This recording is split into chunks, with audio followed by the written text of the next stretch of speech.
Hello. I recorded an intro for this video, which you're about to see in a second. But then I, as you probably could tell from the title, was able to get a top 8 with this deck, which is absolutely fantastic.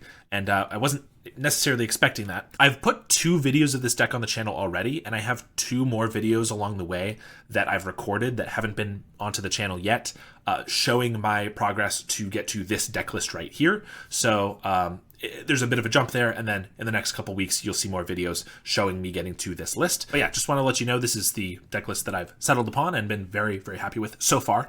And anyway, onto the deck tech. Hello, I'm Jason from StrataGames. Today I'm playing some more Black Sack in Pauper. We're going to be doing the Pauper Challenge today. I actually had an afternoon off and was able to enter it, so I'm pretty excited.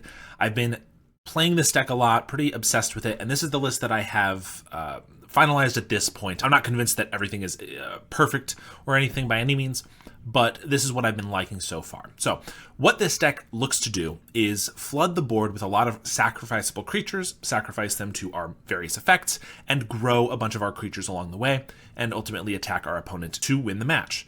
So how we're doing that is we have our fodder first, right? Greedy Freebooter makes a treasure and scries when it dies, and Shambling Ghast makes a treasure or pings off a little creature or finishes off a larger creature when it dies. So those are really very powerful, lots of random utility, and the mana is pretty important in some of our games. And then we also have Nezumi Linkbreaker and Infestation Sage, which both make 1/1 creatures when they die. So for 1 mana, we get a creature that dies into another creature, meaning we can sacrifice 2 creatures for the price of 1. Infestation Sage makes a flyer, which can be really important against Fey matchups or blocking a Delver of Secrets, or even just chipping in for a little bit of damage if the ground happens to be pretty gummed up. And the Linkbreaker makes a Mercenary, which can pump any of our creatures, which can be pretty important. We can pump one of our growing creatures that I'll show in a second, and then sacrifice that creature as well, so we can get the power from it as well as getting the sacrifice effect. It also pairs nicely with the Sage token because we can pump a flyer and suddenly we're attacking for 2 in the air or more if we have more flyers, and we can have a really reasonable clock in the air like that. Carrion Feeder is our main grower that sacrifices our creatures. It can't block, which is pretty notable, but it grows for every creature that we sacrifice. So if we have, say, 2 or 3 Sages and Linkbreakers on the battlefield, which is not unreasonable, we can sacrifice them all to make this +6/+6, because each of them will die into another creature, and we can do that just at any time. Really hard for them to bolt our creature down if we have any other fodder to sacrifice along the way. So really, really nice. Mortician Beetle grows when we sacrifice something to the feeder. So we don't have to sacrifice a creature to both of them. It'll just grow as we sacrifice to the feeder. It also triggers off of our opponent's sacrificing creatures, which I think is so key to this deck in the current meta. Writhing Chrysalis, Basking Broodscale, and Malevolent Rumble are everywhere. So Spawn are on the rise. Eldrazi Repurposer is also a card that's pretty good in ramp. So Spawn are everywhere, and them sacrificing them is going to grow our Beetle. And also Deadly Dispute is one of the most prevalent cards across all decks, not to mention its various similar cards. And so sacrificing any creature will just grow our Mortician Beetle, so these can get really out of hand. Finally, Gixian Infiltrator is our other win con. Whenever you sacrifice, so it's not going to trigger off your opponents, but whenever you sacrifice any other permanent, so whether you're sacrificing your creatures or your treasures or even sometimes your lands, Gixian's Infiltrator is going to grow. So this one grows at sometimes twice the speed of our other creatures, which makes up for the fact that it does cost 2 mana, which is honestly kind of steep in this deck. We have a lot of card advantage here as well. Village Rites and Corrupted Conviction are essentially the same card. Black mana, instant speed, sack a creature, draw 2. This is a nice way to keep our hand stocked. We have a whole bunch of creatures to sacrifice, and this will, if we don't have a Carrion Feeder, will also trigger our Mortician Beetle and our Gixian Infiltrator to grow along the way. Deadly Dispute is of course a powerful card. Acts very much like a Village Rites or a Corrupted Conviction, 2 mana to play instead of 1, but it buys back the mana with the treasure. But we have some very good synergies with the treasure. First of all, the Gixian Infiltrator can grow off of that treasure, so Deadly Dispute can grow it by just 2 by itself. It can also sacrifice an artifact, so we can sacrifice a treasure we already have, or in our mana base we're playing the Vaults of Whispers, so that we have lands that we can sacrifice to Deadly Dispute. It can also just bank us that 1 mana for a later turn, which is not irrelevant either. Potentially the most important card in the deck is Reaping the Graves. This can buy back a creature equal to your storm count, which on your own turn you have so many 1-drops, maybe you can get it up to 3 or 4. On your opponent's turn, if they just happen to be a spell-slinging deck, maybe they play more and you can buy back your entire graveyard. And if we have a Carrion Feeder on the board and are able to buy back a whole bunch of our treasure makers, Even with just 1 mana left over after the Reaping the Graves, we can cast one of these, sacrifice it, get the treasure to pay for the next one, and just for that 1 mana grow our board enormously. We are playing a couple Snuff Outs main deck because Basking Broodscale is a very powerful card, and just having a little bit of removal is pretty important. And we are also playing some Sylvac Lifestaff's main deck against Mono Red or Madness Burn. It's very important to have some life gain in the deck because otherwise, those are some of the only decks that are actually faster than us. We're a pretty aggressive deck with a proactive strategy. So the decks that can actually go faster than us, we need some way to survive against. Our mana base is Swamps and Vaulted Whispers, but I'm also playing a Dross Pits as we do get flooded sometimes. We have enough card draw that sometimes we get flooded. Having a way to turn a land into a new card late in the game is pretty important, and also sacrificing this does grow our Infiltrator, so there's a little bit of synergy there as well. Our sideboard has Rotten Reunions, which is a great way to pick off key cards from the graveyard while also making creatures that we can sacrifice to our various effects. Cursed Marauders, Bogles has been on the rise, so it's very important to have a couple ways to kill those creatures, because otherwise we just get stomped by them pretty easily as soon as they put lifelink on their creature, or if it just grows beyond ours. Mesmeric Fiend is a very good card for combo matchups. Take the key cards from their hand, sacrifice this before the trigger resolves so that you take that card permanently, and we can recur it with Reaping the Graves. Drown in Sorrow looks like kind of a weird one in this deck, but I think it's very important that we have an answer to elves especially, but also mono red and mono white. And ideally, if we have a Carrion Feeder or something, we're going to be able to grow all of our finisher growing creatures out of the range of the Drown in Sorrow, and we'll just sacrifice all of the fodder, and it's not that big of a deal. It should hopefully set our opponent back more than us. We're also playing a couple more Snuff Outs. The matchups that we want as many as possible, so Broodscale and Terrors, these come in.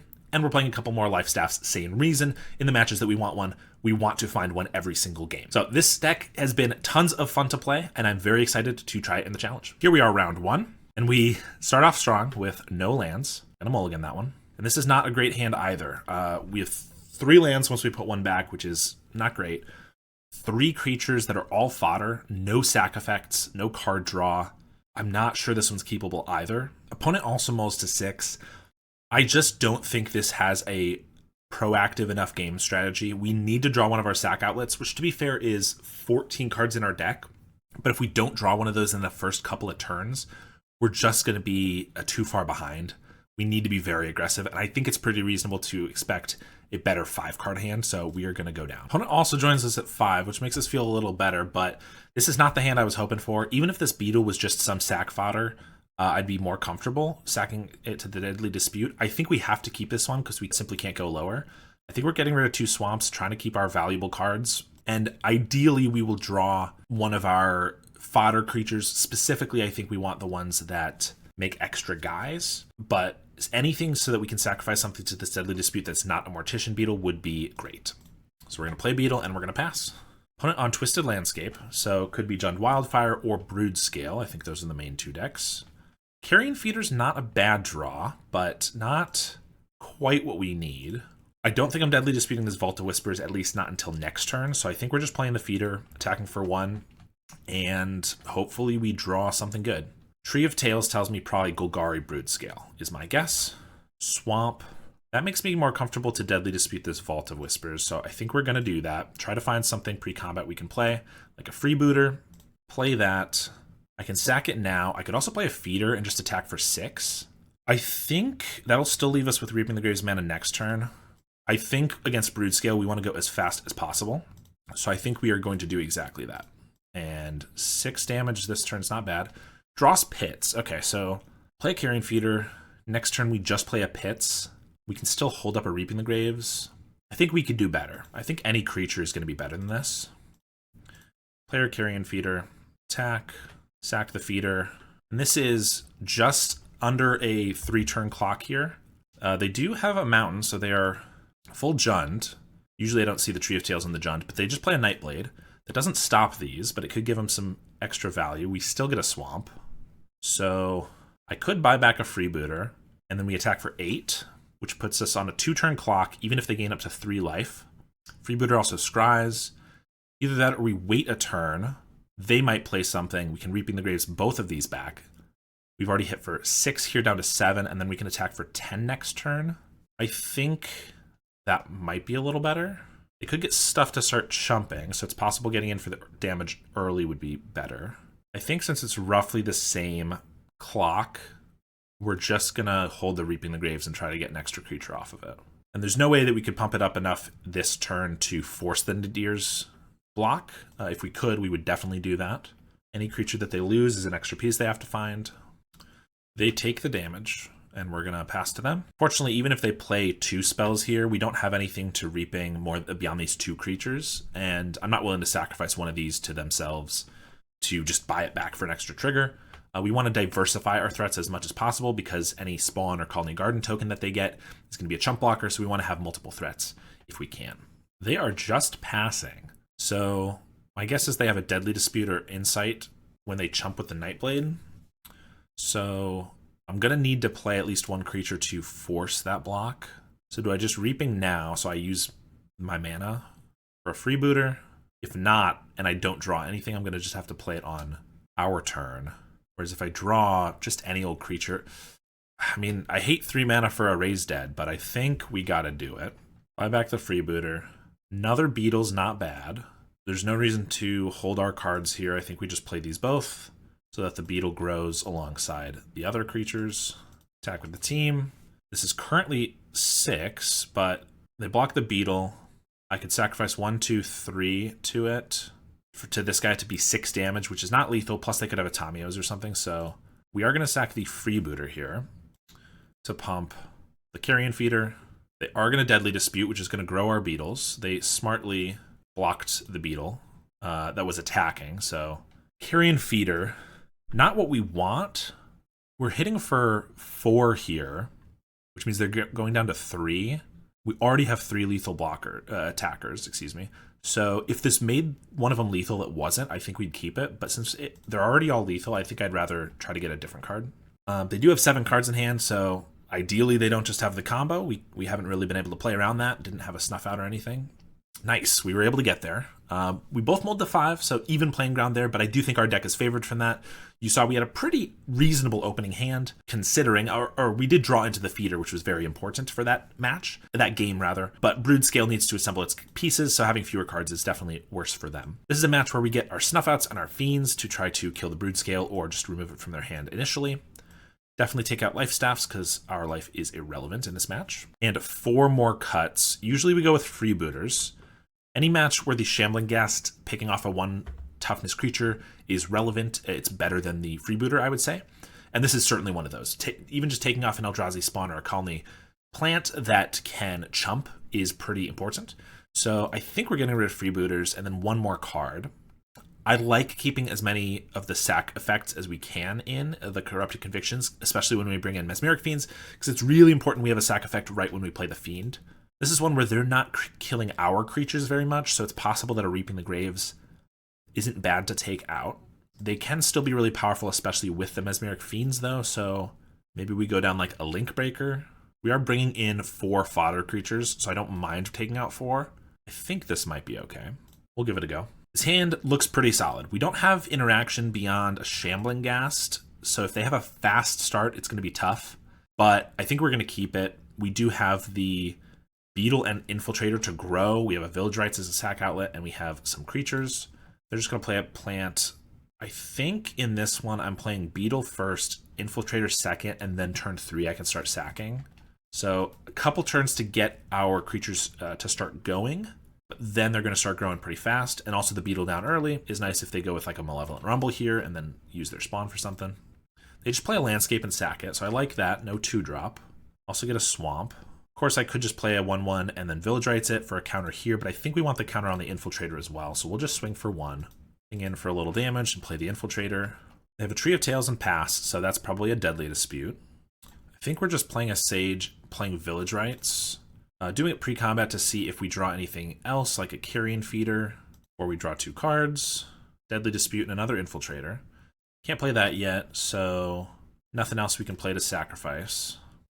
I think we have a pretty good start here. Of course, we could just get Deus Ex Machina by their combo out of nowhere, but we can't really play to that yet.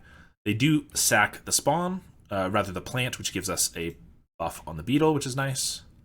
And I think we're playing out the Shambling Ghast this turn in case we want to Deadly Dispute it for a -1/-1 to a blocker.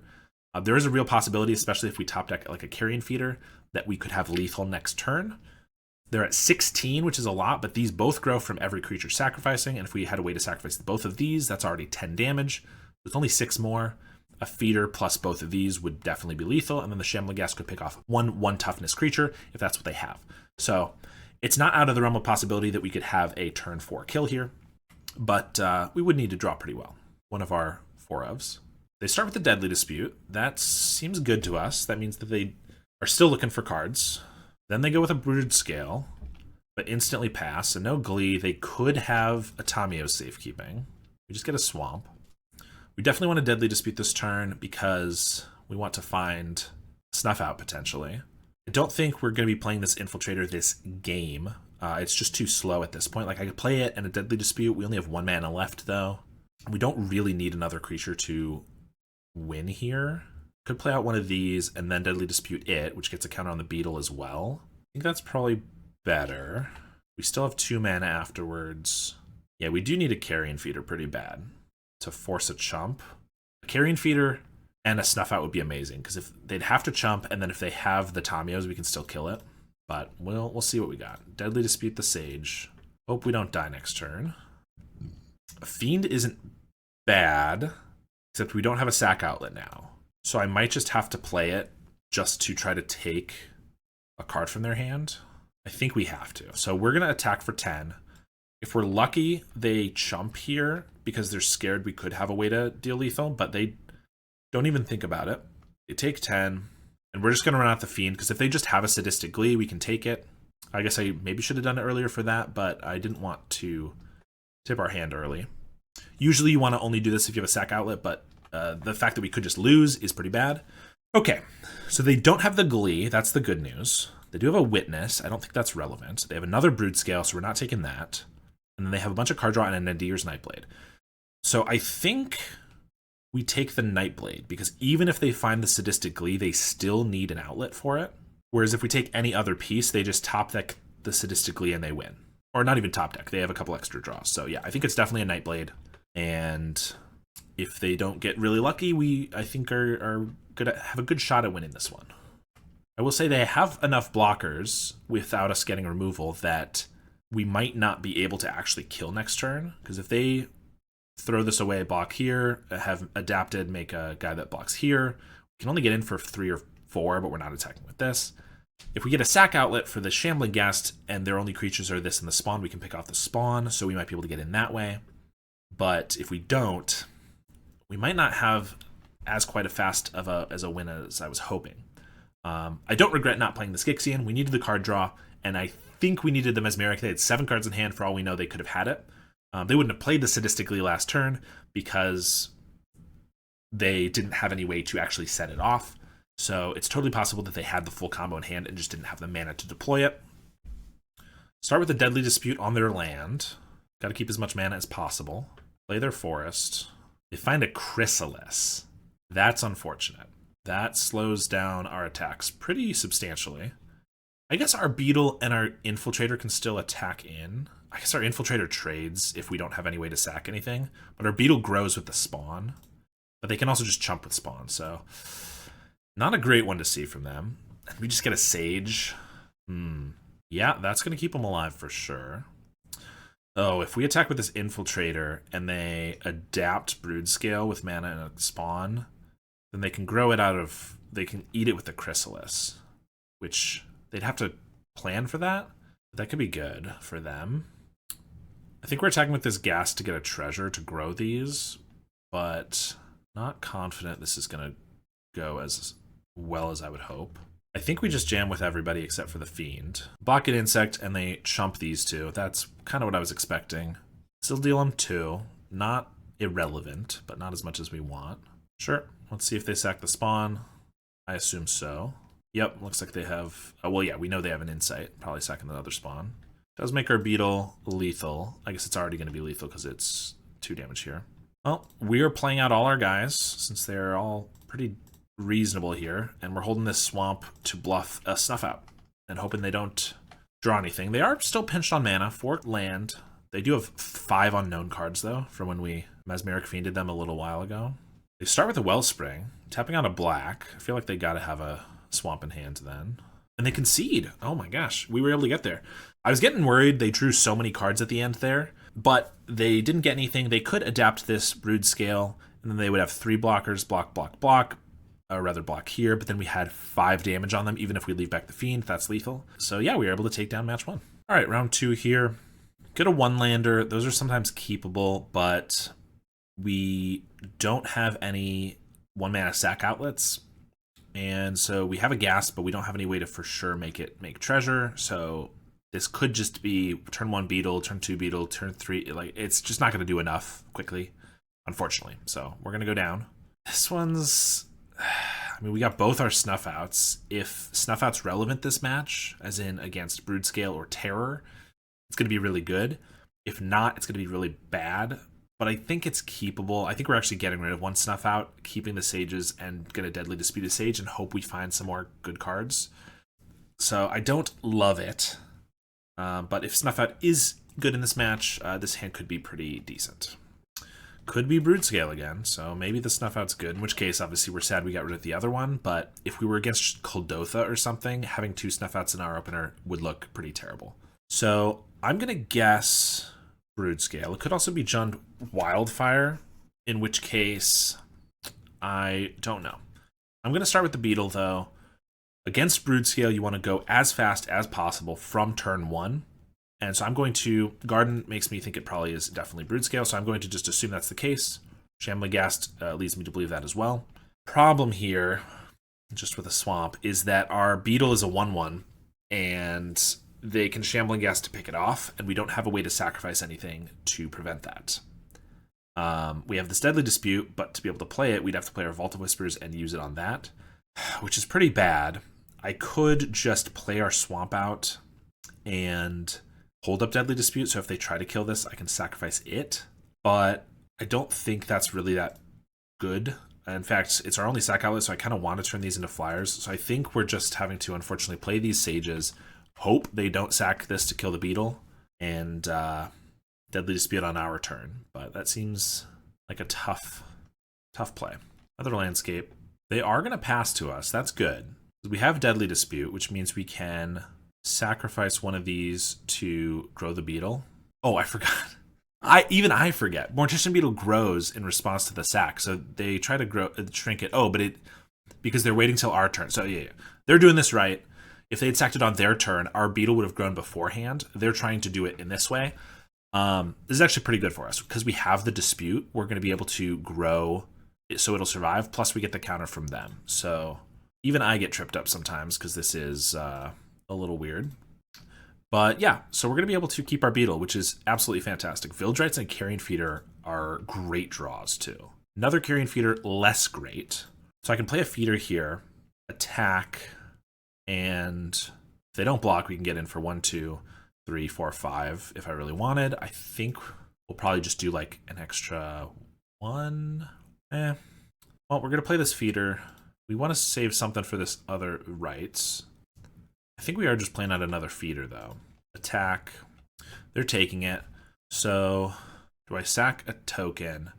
If I sack a token here, it's only 1 more damage. Oh, well, it is 1 more damage. And so that's probably worth it. Because we usually want to do as much damage as possible. If I double sack this, it's going to be 5 damage. And then next turn, I Village Rites away this Carrion Feeder, looking for something else. I think that's probably good. 5 damage is a pretty sizable chunk. With Broodscale, you want to hit as hard as possible, as fast as possible. So we don't want to get rid of everything we're willing to sacrifice to this right, because we have this rights, but I'm willing to sack one of these Carrion Feeders, and I want to grow one of them since I'm going to sack the other. So I'll hit for 5 and I'll pass. Sometimes you might want to diversify your counters a little bit more because they have a lot of chump blockers in this matchup, and so you want to make sure as many get through as possible. If I had way more sack fodder, I probably would be doing that, but since we don't, Carrion Feeder is just one that we need to grow. They play a Broodscale, but they don't go for it or anything. We do have a Snuff Out, of course. Greedy Freebooter. Okay, we're just playing that. And if I just sack right now, I think so. It grows the Beetle, but it doesn't grow the Feeder, but we can just draw 2 more cards, plus we have a Scry, so I think it's worth it. We don't have any shuffles, so we know for a fact we're not getting another Snuff Out, unfortunately. I'm going to keep a Shambling Ghast. It can pick off the spawn if they like adapt at the end step here, and then go for a sadistically next turn. Like, there's some reasons it's good enough. And it's our only disruption left in the deck other than this Snuff Out. We also got a Link Breaker, so we're just going to play all of these, which presents... I mean, Beetle's getting chumped by this plant, I would guess 100%. Do we attack with this Carrion Feeder? I think so. If they block here, then I sack one. They have to adapt to keep it alive. I sack another. Then they Tamiyo's and I snuff it out. They then have the combo next turn. It's a little unfortunate, but I think more than likely this Carrion Feeder just gets in for an extra point of damage. So, and if I just have to sacrifice it to this feeder for whatever reason, I'm fine with that too. They do block both of these. So, do I want to sack anything to this one for extra damage? It's just one. We do want, like I said, want to diversify those threats a little bit. This is already 4. I think we do.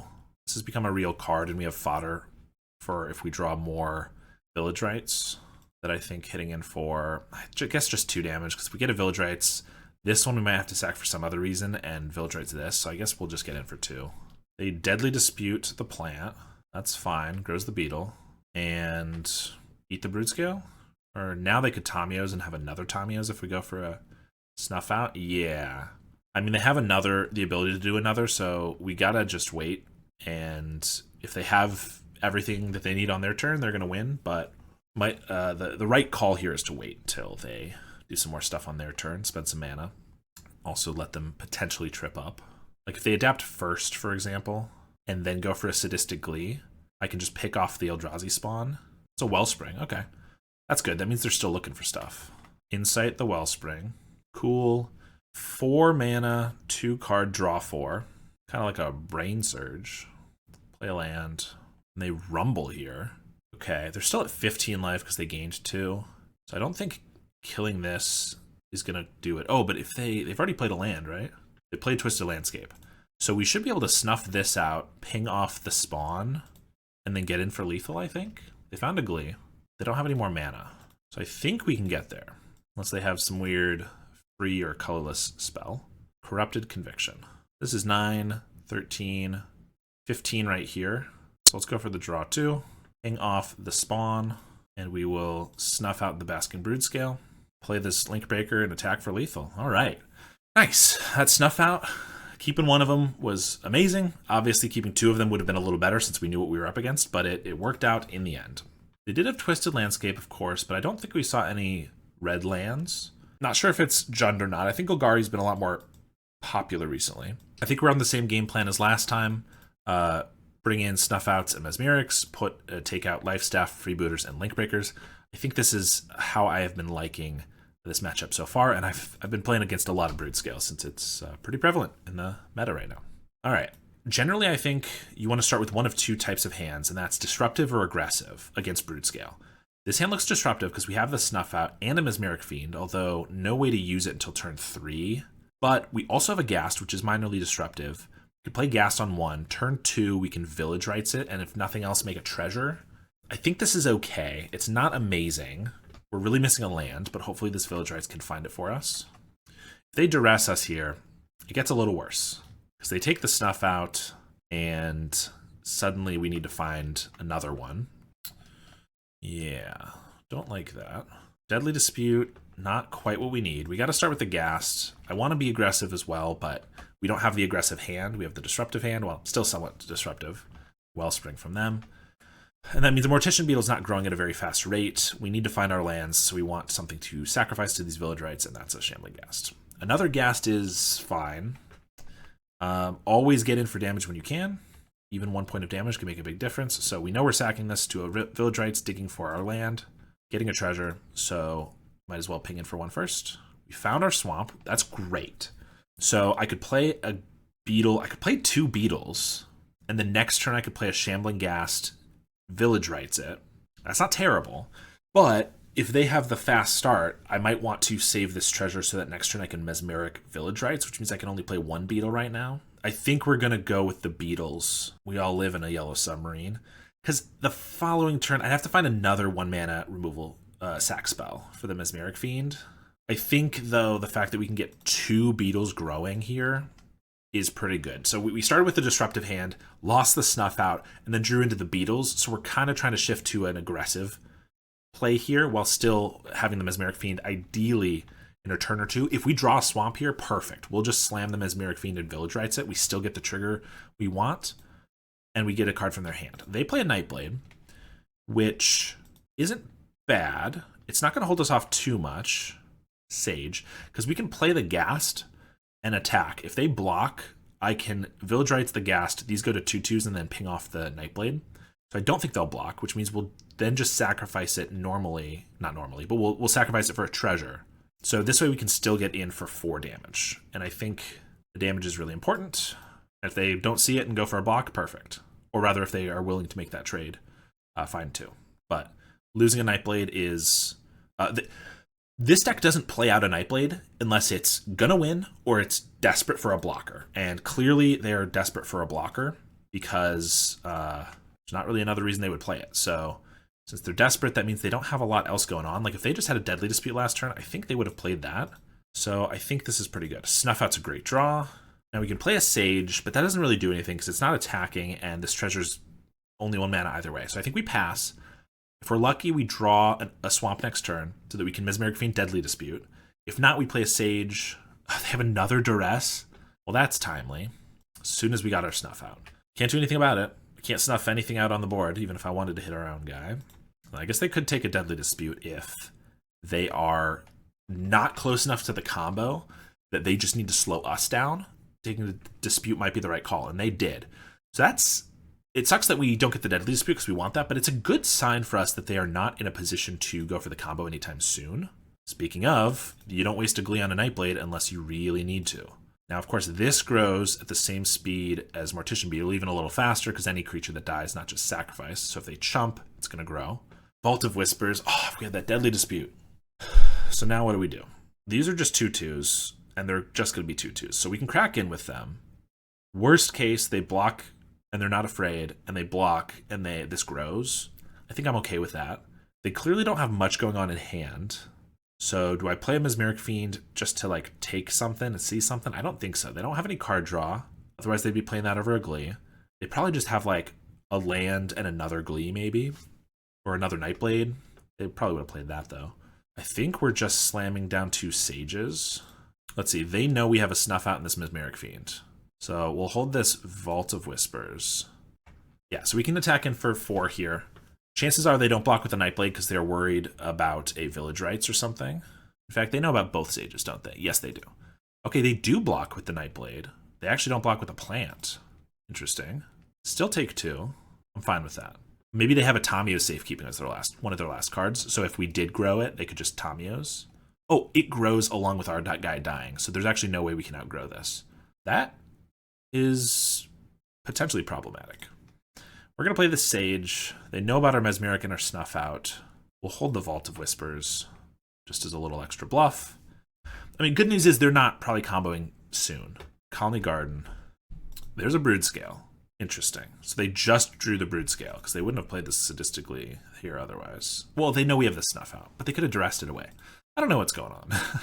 Honestly, things are getting a little tough, though, because this is a 3/3. I don't have any sack outlets. So these can't attack in now because they'll just block here. And also this grows when things die, which seems really bad. I could attack with our Sages. It's going to grow this, but then we can start chipping in with Flyers. I think we should.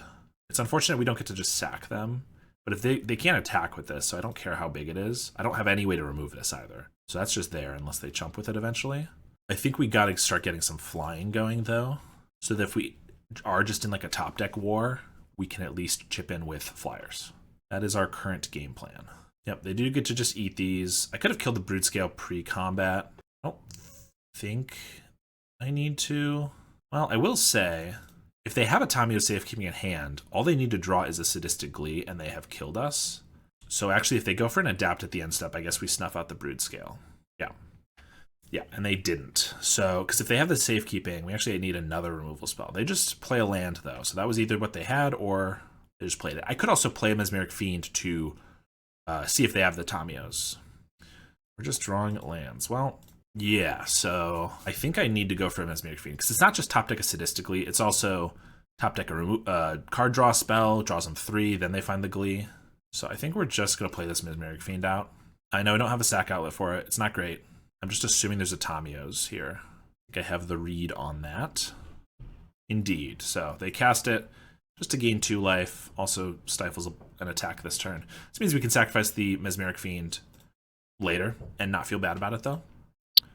So this is a 8-turn clock, which is crazy slow. I think we also attack with the Link Breaker because we can start pumping from the... We can start using the Mercenary to pump the insect tokens to go faster.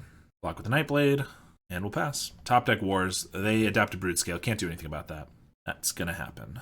But now a top deck sadistically doesn't win them the game. They need to top deck like card draw into Tamiyo's and the Glee. I did think about this. They can start going on the offensive so that our clock is worse. Or rather, our clock is slower than theirs.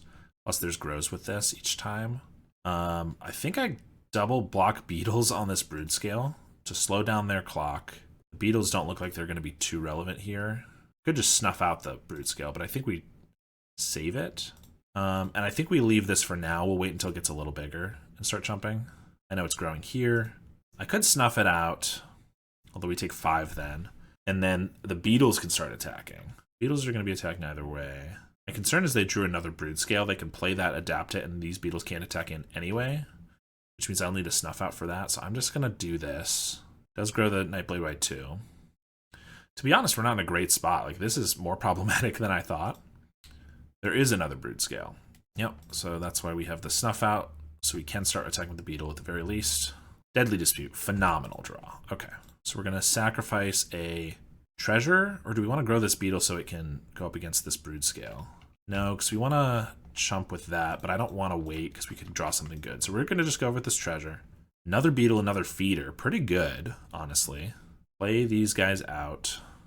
Mercenary up an insect. And now I'll swing with these because we have some fodder to sack. We have a sack outlet finally. They adapt this. That's fine. We still have the snuff out. I could snuff out in response, but they still have the adapt, so it doesn't really matter. And if they want to throw this against this, I'll sack a couple creatures. Yeah, they just go for a plant.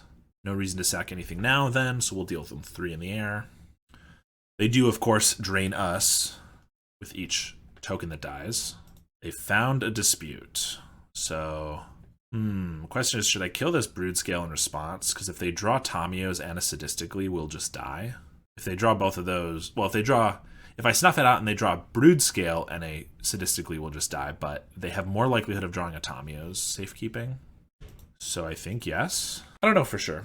I mean, I'm just looking at the numbers. They have 1 fewer Broodscale in their deck than Tamiyo's, assuming there's 4 of, which I don't see why there wouldn't be. I think that math just makes sense. Could get unlucky, though. There's a Rumble. Finds him another Nightblade, which honestly could kill us there fairly with a lot of the tokens they have. So they take that. I have a Ghast. They don't swing with the Nightblade, so we don't have to lose a guy right here. Another Mesmeric Fiend is not bad. We can take the Nightblade, see if they have anything else. Can't attack with anything except flyers, and they do have a Shambling Ghast to ping down a flyer. But we're playing a Ghast and sacrificing it. Broodscale or a Nightblade? 2, 3, 4, 5. Oh my gosh. I think we're killing them in the air, ideally. So I think the Nightblade should be irrelevant, is our goal. So I think we take the Broodscale so that we don't die. I think that makes sense. Let's pump up an insect. Attack for 3 flying. And pass. I don't think we can even attack on the ground now because, well, the second Nightblade is going to make it worse, but these guys dying is just bad for us. And also keeps them alive longer. They're going to pass. Get a swamp. So we don't have much else to do but crack in for 3. If they can sack this Ghast, they're also going to be able to ping down an insect, so that's going to weaken our clock by a little bit. We still have 2 from the Mercenary. We're down to 5. Problem is they also have 4 of these they can sack at any time, so this is 8 more life.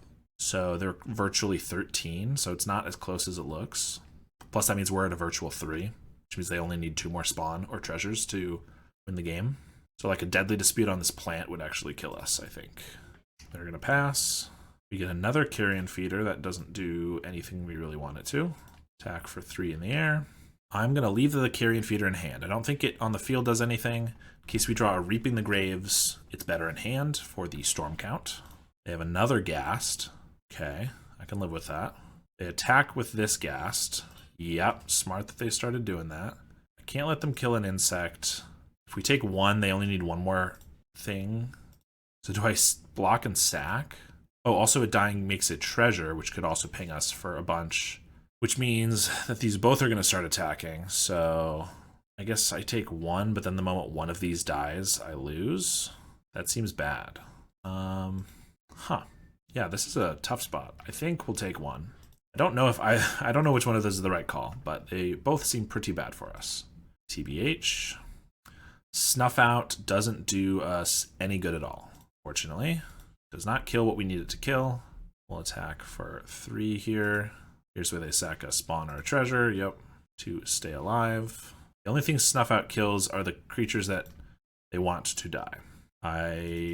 Carrion Feeder can't even block though, so there's no reason to cast it even as a blocker. And this really got it there. Oh, there's the Rumble. Well, if they want, they can kill us now. They got a Mesmeric Fiend too. They're gonna cast that. Doesn't really matter. Now that they know, I'm assuming they just sack all these spawn, but I guess we'll just play as if we think they don't know how to kill us. Block these and sack them so that they don't make treasures but also can't ping off the insects. Don't think there's anything we can do here. They have realized we are going to die to these spawn. Well, that sadistically Nightblade was very powerful. Surprisingly, absolutely wrecked us. I mean, the only thing we could do against that is a life staff for life, but or I guess a Marauder. I mean, that's not how they're supposed to win. So I don't think we bring in anything to fight that, because usually that's not going to be good enough. If we simply had a sack outlet earlier, if our Mortician Beetle that was a 2-2 when they had a 1-3 was already a 3-3, they wouldn't have been able to block it. So we would have been able to attack past. So that was a weird game for sure. Good on them, they got there, but I don't think we need to sideboard as if that's going to happen again. This hand looks good. We have aggression and disruption. Start as aggressive as possible. We're going turn 1 Mortician, turn 2 Gixian, turn 3 Infiltrator, and or rather Infestation. And Village Rites. Ooh, well, Shambling Ghast throws a bit of a wrench in that. But same thing as last time. No, because they could sack to kill the Gixian. It's not going to trigger off of this if they Deadly Dispute it. So do I just play a Sage now? Yep, that's annoying. Okay, well, Shambling Ghast is a pain. If we play the Gixian, they could Deadly Dispute this and kill the Infiltrator right away. They have a Wellspring, so in this case, we're going to play the Infiltrator on a turn that we can Village Rites the Sage away. We're actually not going to Village Rites it now. I mean, if we knew we were drawing another Village Rites, then we would have done that, but what are you going to do? I attack, ours goes on the stack, so they can kill this first. We haven't sacked anything, so I guess we have to pass here. Man, Shambling Ghast is a good card. One Shambling Ghast can slow aggression from mono red, especially, but also even our deck sometimes. They're going to attack in. I assume they're sacking it, so they want to get in for their 1 damage. Because they're probably looking for a land. Oh, they just have another one. We're going to Village Rites this now while they don't have a mana up in case they have a swamp. So grow our guys so that they can't hold us at gunpoint with our Infiltrator. They do have a landscape. Sack that right away. Another Snuff Out's fine. So I can swing with the team now. If they block and try to ping off, we have a Village Rites. We have a Reaping, but we don't have more than 1 creature engraved, which is unfortunate. They're going to block. So this is 4 damage. Probably just going to make a treasure, or maybe try to kill the insect. They make the treasure. We would like to draw something, so let's sack this insect. Shambling Ghast and a Link Breaker. I mean, that's fine. We really need a Carrion Feeder. But we're going to play these out for now. They drown in sorrow. Luckily, these guys stay alive, except they get to Ghast one of them down. So, yeah, that's a bit unfortunate. We're going to lose our Infiltrator probably, or maybe our Beetle because it grows off theirs. No, they make a treasure. What are they doing? Our guys survive. This is one thing that I like about this deck. Pretty resilient to drown in sorrow effects. Less resilient if they kill one of these. Do they have another one? Oh, well, I mean, that's pretty good. I wish we had the Reaping up right now. Less resilient there, but that was 2 Drown in Sorrows, so I don't think that's really our fault. Infestation Sage. Do I just play that and then Reaping for 2? What are the chances they play more than 1 spell on their turn? Pretty high, right? Maybe not. I'm going to pass. I'm going to hope that they play a couple spells. If they have Dispute, there's an Insight. Close enough. Colony Garden. They're going to pass, though. Well, I'll Reaping for 2, I guess. We got to get something going. Get back our Beetle and our Infiltrator. So we already have some fodder. Hope we draw Carrion Feeder. Or actually a Village Rites would be better right now. Dispute's great. Play this guy. Play a Beetle. Attack with the Sage. For damage. I'm going to sack this now in case we draw anything else we want to play, like a Carrion Feeder. We're also growing our Infiltrator off all our treasures. Yes. Should be always yes. A Swamp and a Mesmeric. I don't think we want to play that yet. We have 2 Snuff Outs, so they already need a lot of redundancy to be able to win. So I think we try to hold this for a sack effect. They have the Broodscale. They have a Ghast. They're passing. Link Breaker. We'll play that. I think we're just attacking with the team here. If they want to block the Beetle with the Broodscale, I'm fine with the trade. If they adapt, I'll Snuff Out, I think. They just block here. That's fine. They sack, grow the Beetle. Ping off the insect, or probably just want the treasure, I guess. No, they go for the sack, or the ping. Should be always yes. They've gone through so many Ghasts. Am I comfortable with the Mesmeric now? Yes, I think so. I think this should hopefully get us across the finish line. They have Sadistic Glee, Rumble, Nadirs. So I just take the Sadistic. No, because I can just kill this. I think I might take the Nightblade because it's a blocker and it pings and keeps them alive. Oh, but they have an Unearth. Oh, but this is Exile. There's not a Nadir's in the side, in the grave. All right. I'm trying to play a little fast because we're at 4 minutes. I think Nadir's was the right call. If they go for Sadistically, I'll just snuff it out. So I don't care about that. Unearth is pretty irrelevant. Gets them back a Ghast. They have a Rumble, which is the other card I thought about taking. There's another Drown. Another Ghast, so if they want the last one, which can get the Mesmeric Fiend. It's either that or a Wellspring. So not too worried about either of those. They go for the Ghast. Play it. I mean, this can ping off this, and it's, you know, not great. They adapt Broodscale. Then another Rumble. Okay. Eviscerators, Wellspring, or Land is their choice. They choose the Wellspring. Okay. Swamp is not great. I guess we just... I think we're snuffing this Broodscale. So let's attack with this Link Breaker. I know they can unearth it, but they don't have the ability to make a spawn right now. We need to get through these chump blockers, and I think this is the way we do that. They take 1 here, ping off the Fiend. Yep. Unfortunate they were able to find the last Ghast. That's going to give them a little bit of stuff.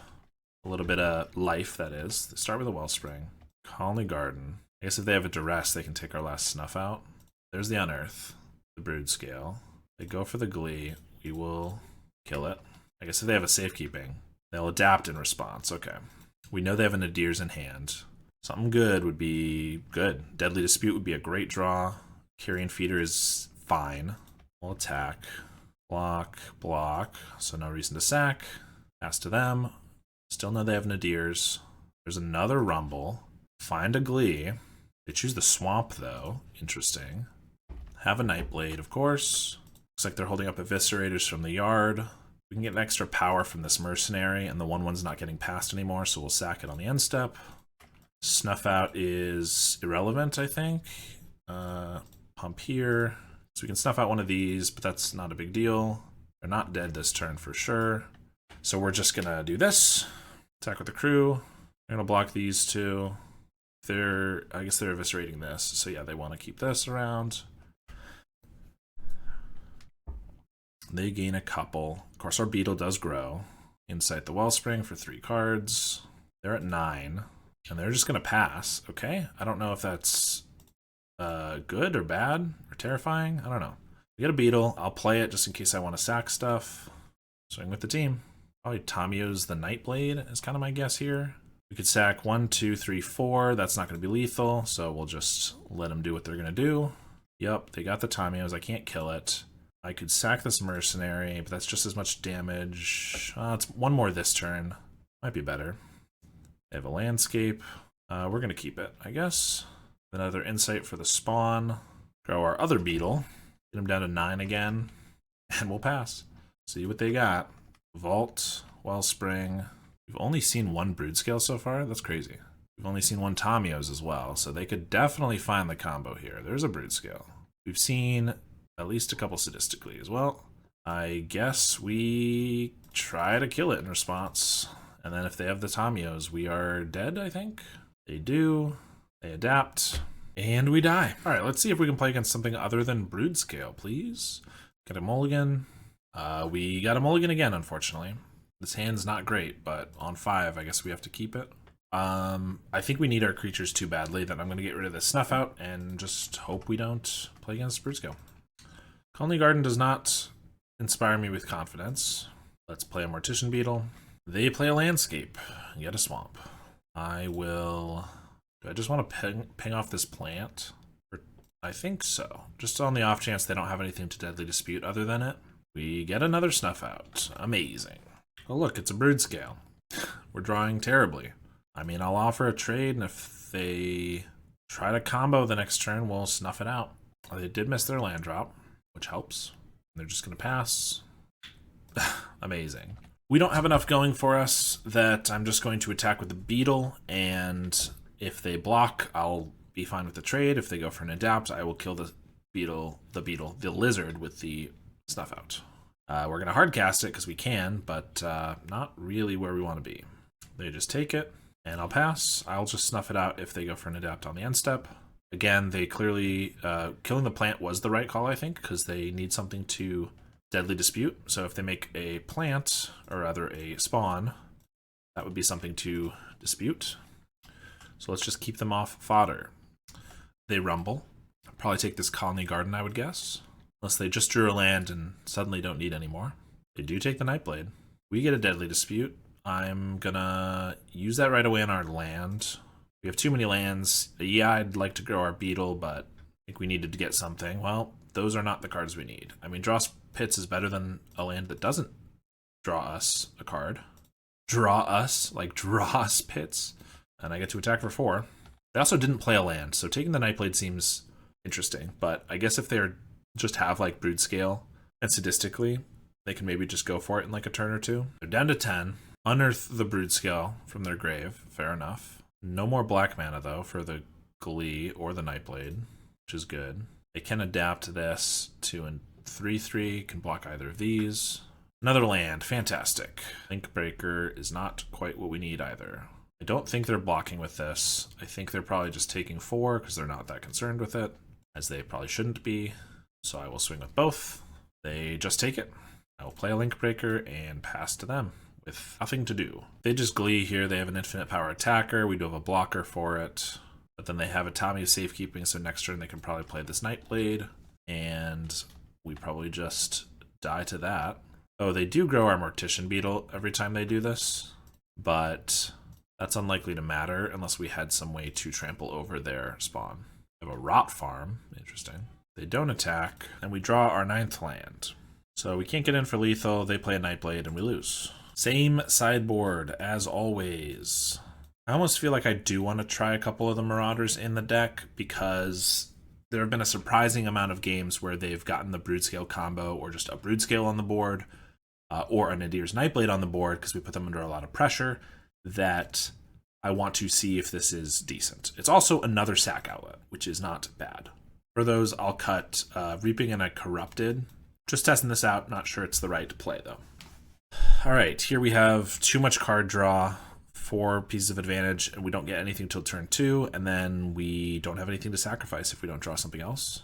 So I think we gotta ship this one, unfortunately. This is 1 land, but we have a Village Rites with a Link Breaker, so I think we're gonna keep this one. I don't think this is the Accursed Marauder start, though. I think we're gonna try to go aggressive. I guess is when they need to put out a Nadir's, but I think we're going to get rid of the Marauder here. Play the Link Breaker and pass. We just got a Swamp.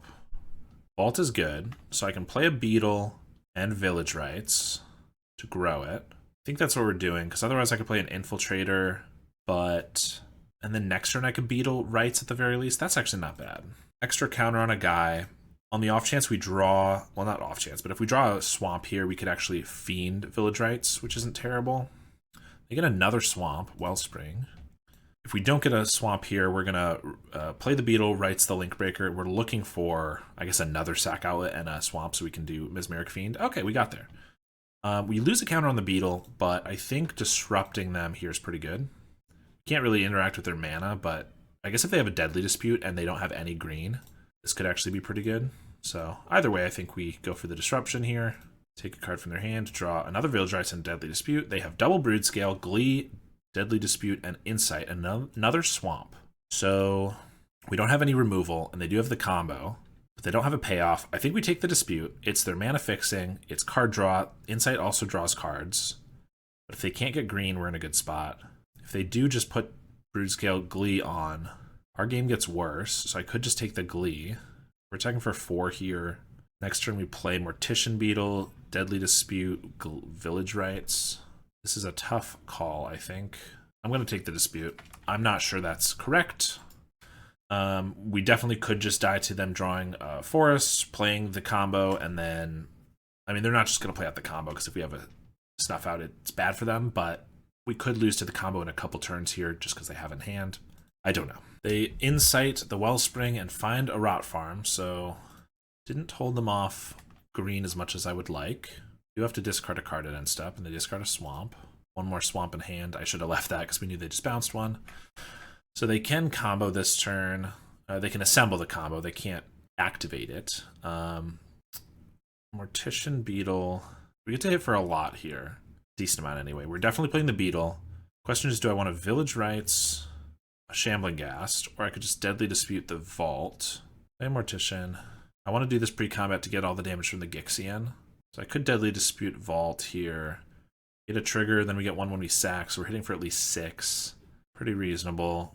I could also Deadly Dispute and Village Rites, like the Link Breaker after, which might be better. That gives us 4 draws to find a Snuff Out. I think we're definitely doing this. Grow the Infiltrator. There's a Snuff Out. So hit for 6, or I could just play the Shambling Ghast. Do I need to find another Snuff Out? Or would I prefer to just have a Ghast on the board for a little extra damage? Probably the Ghast. We hit for 6, whether we Village Rites this away now or not.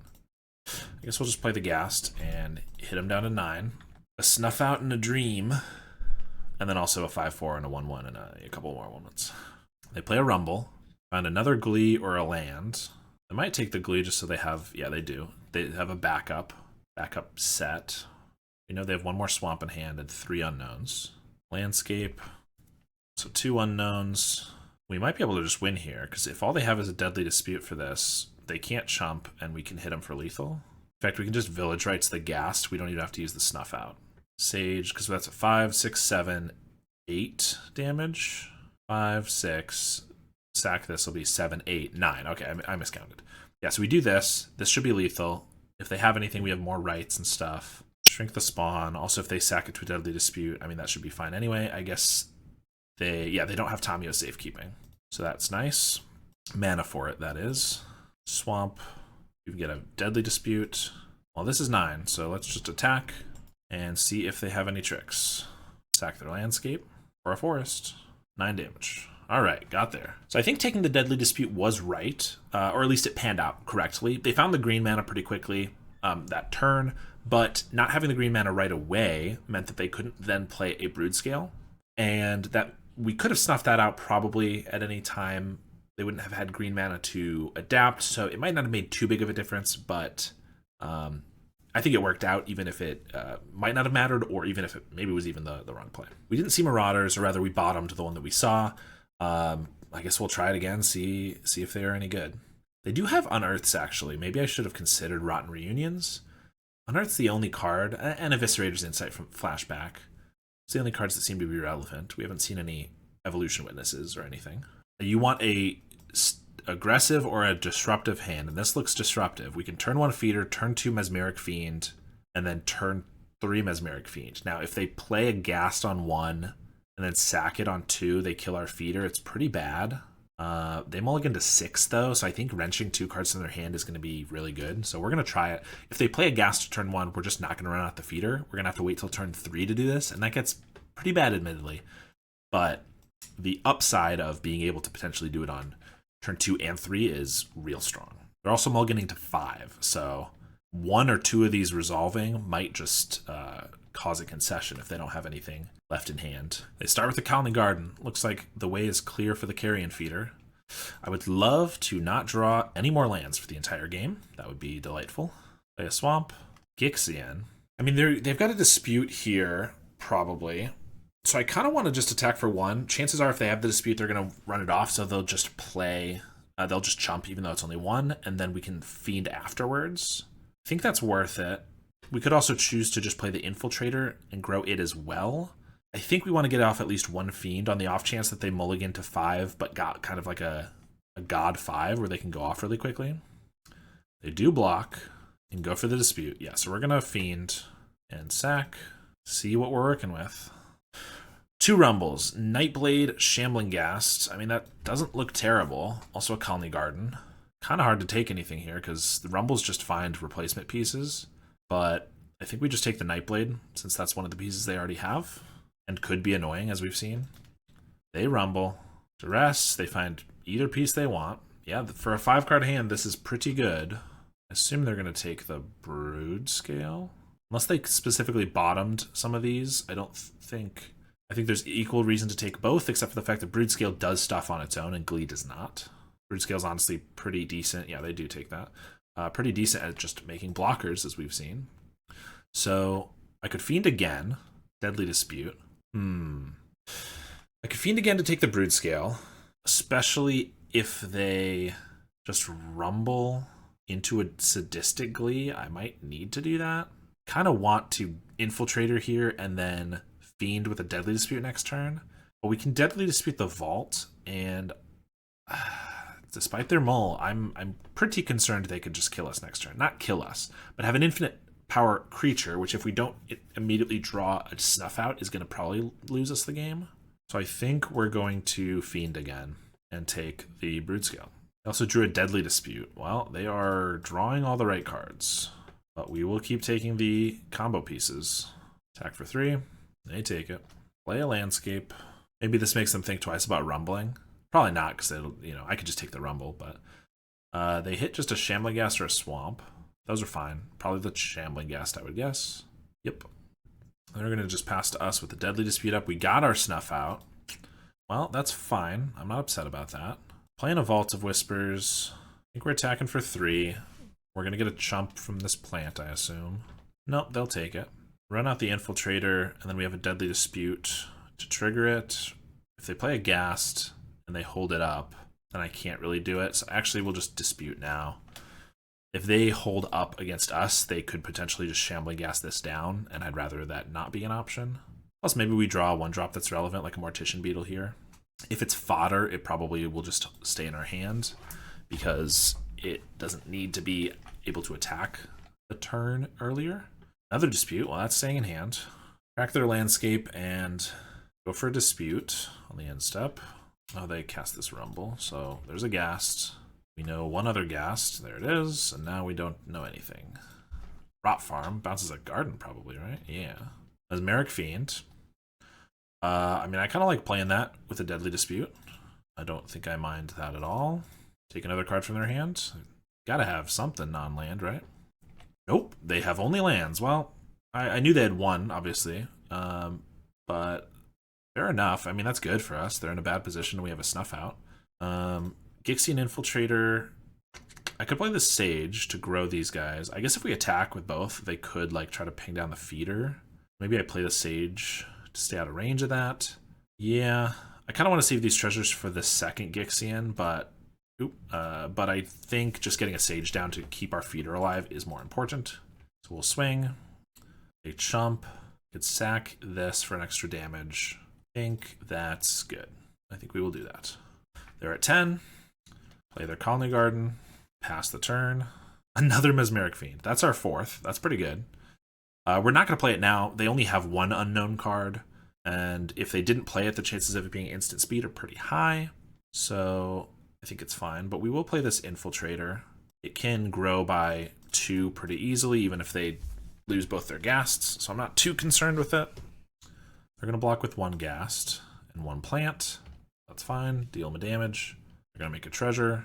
And I guess I'll play the Swamp. Nothing on the end step. So I'm going to guess they drew either just a land or like a Tamiyo's that is irrelevant at that point. There's a Nightblade. That's fine. Can't chump very well. Or rather, it can chump fine. It can't block very well. Reaping the Graves for more Mesmeric Fiends.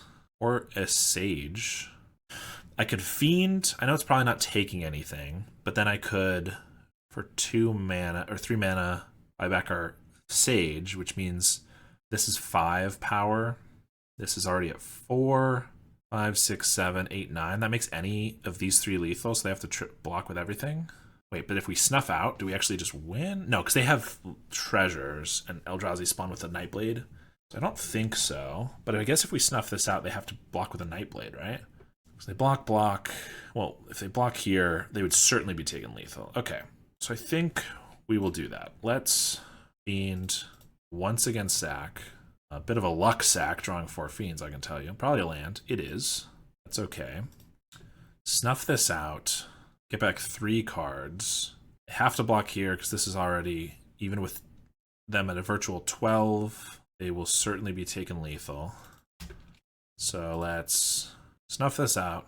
They get that. We will Reaping for Infestation. I guess all we have is Infestation and Mesmerics, but whatever. We're going for the snuff out mostly so they can't block, but if we can add to our storm count, might as well. Play our Sage for the turn, and now we get to swing with the crew. This should force a double block, and then they're at the mercy of their 1 top deck with nothing on board. If they just block like this, we'll be dealing them enough. So if I sack this Sage, we'll gain in 1 extra damage, so I think that's fair. Let's do that.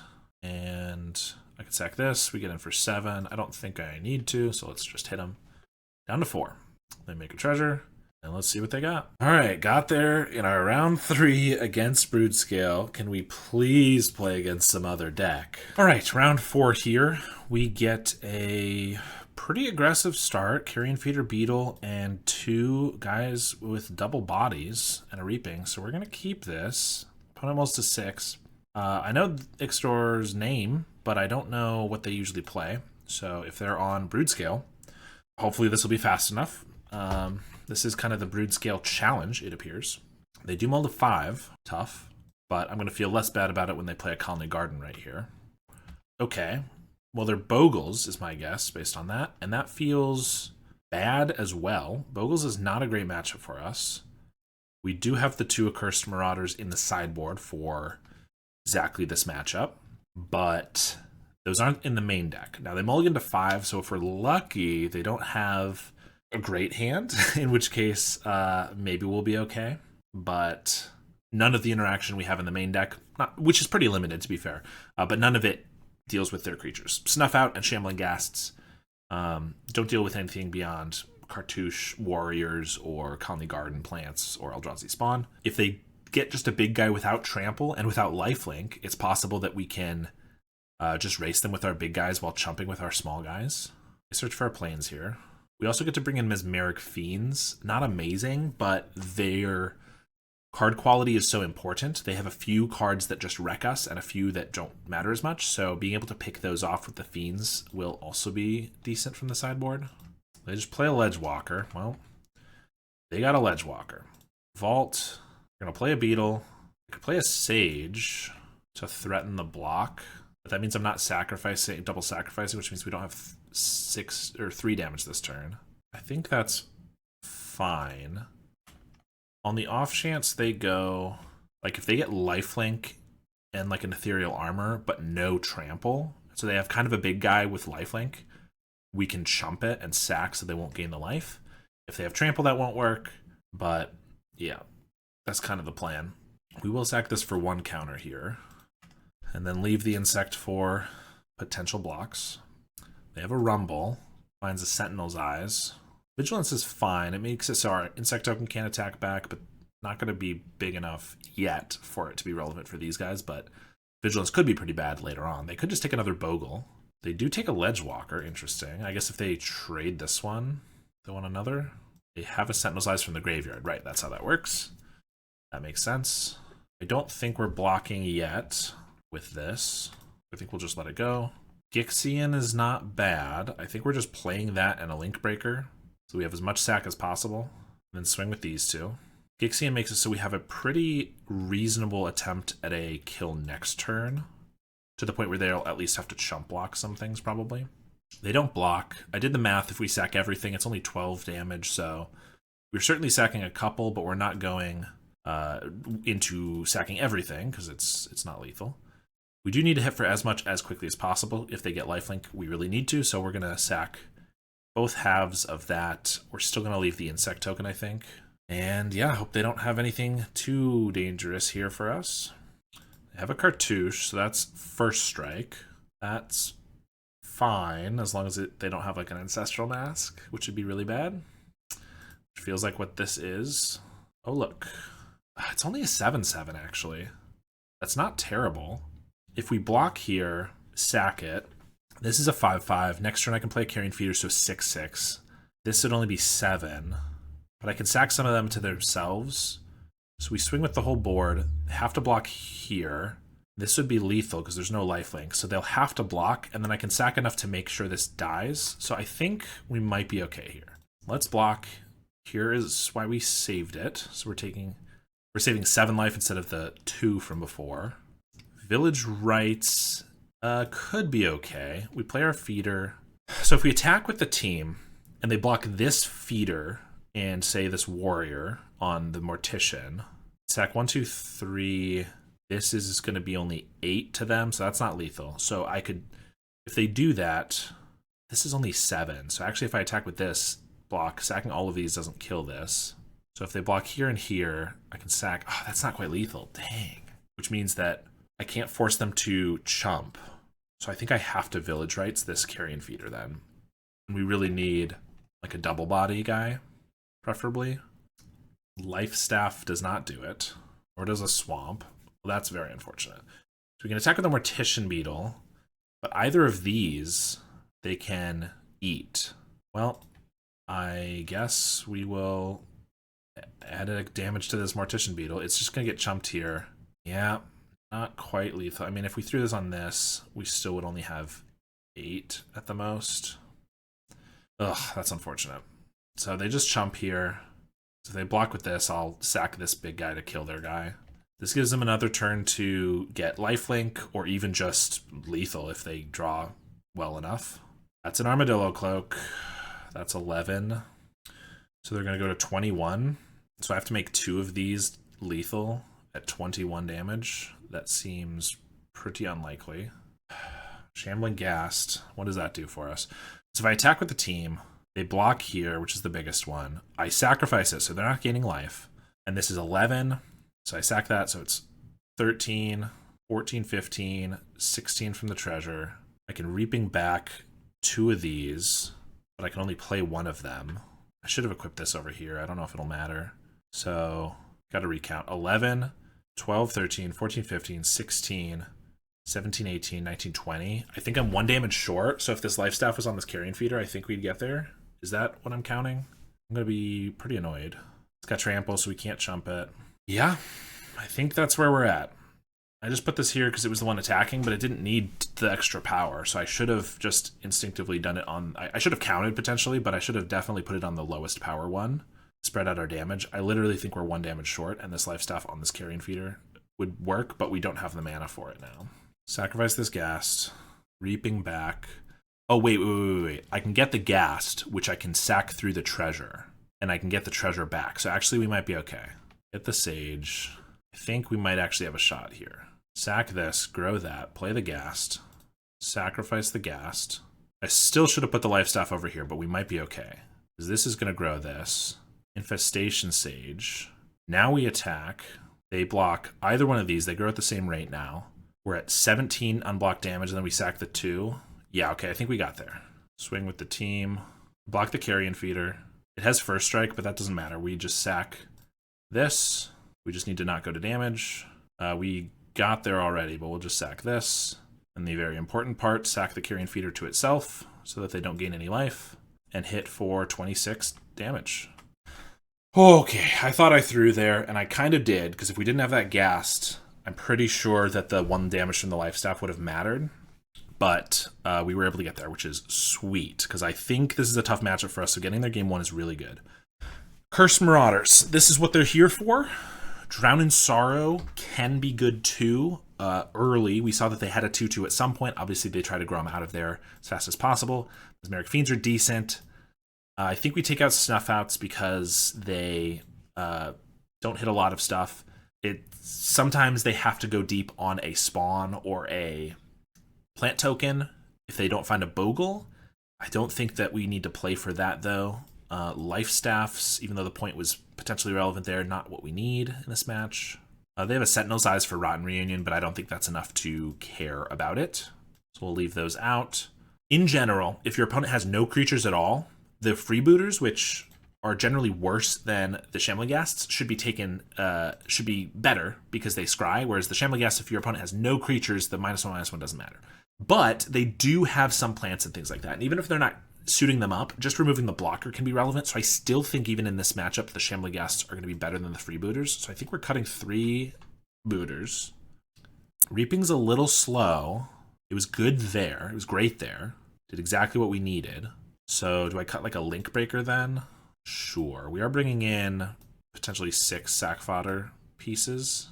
And I don't know how good the Drown in Sorrows are, to be honest. They might be ones that we should keep in the sideboard. I'm going to give it a try, though. Usually, I guess, instant speed ones, board wipes are the only ones you want, because if you can hold up a breath weapon, they play their guy and then try to suit it up, you can kill it. But, I don't know. This one looks reasonable. We have the Disruption with the Fiend, which is, I think, very important here. So I think we're going to keep it. A Marauder would obviously be make this hand perfect, or at least much better. They mulligan to 5 again. Down to 4. So Fiend could be really good here. Okay, they have mulligan to 3. So now maybe Mesmeric Fiend is bad because they won't have a single card to take. They can play out all those cards by turn 2. They have kept a 3-card hand. Turn 1 Abundant Growth. All right. We are going to start with a Carrion Feeder.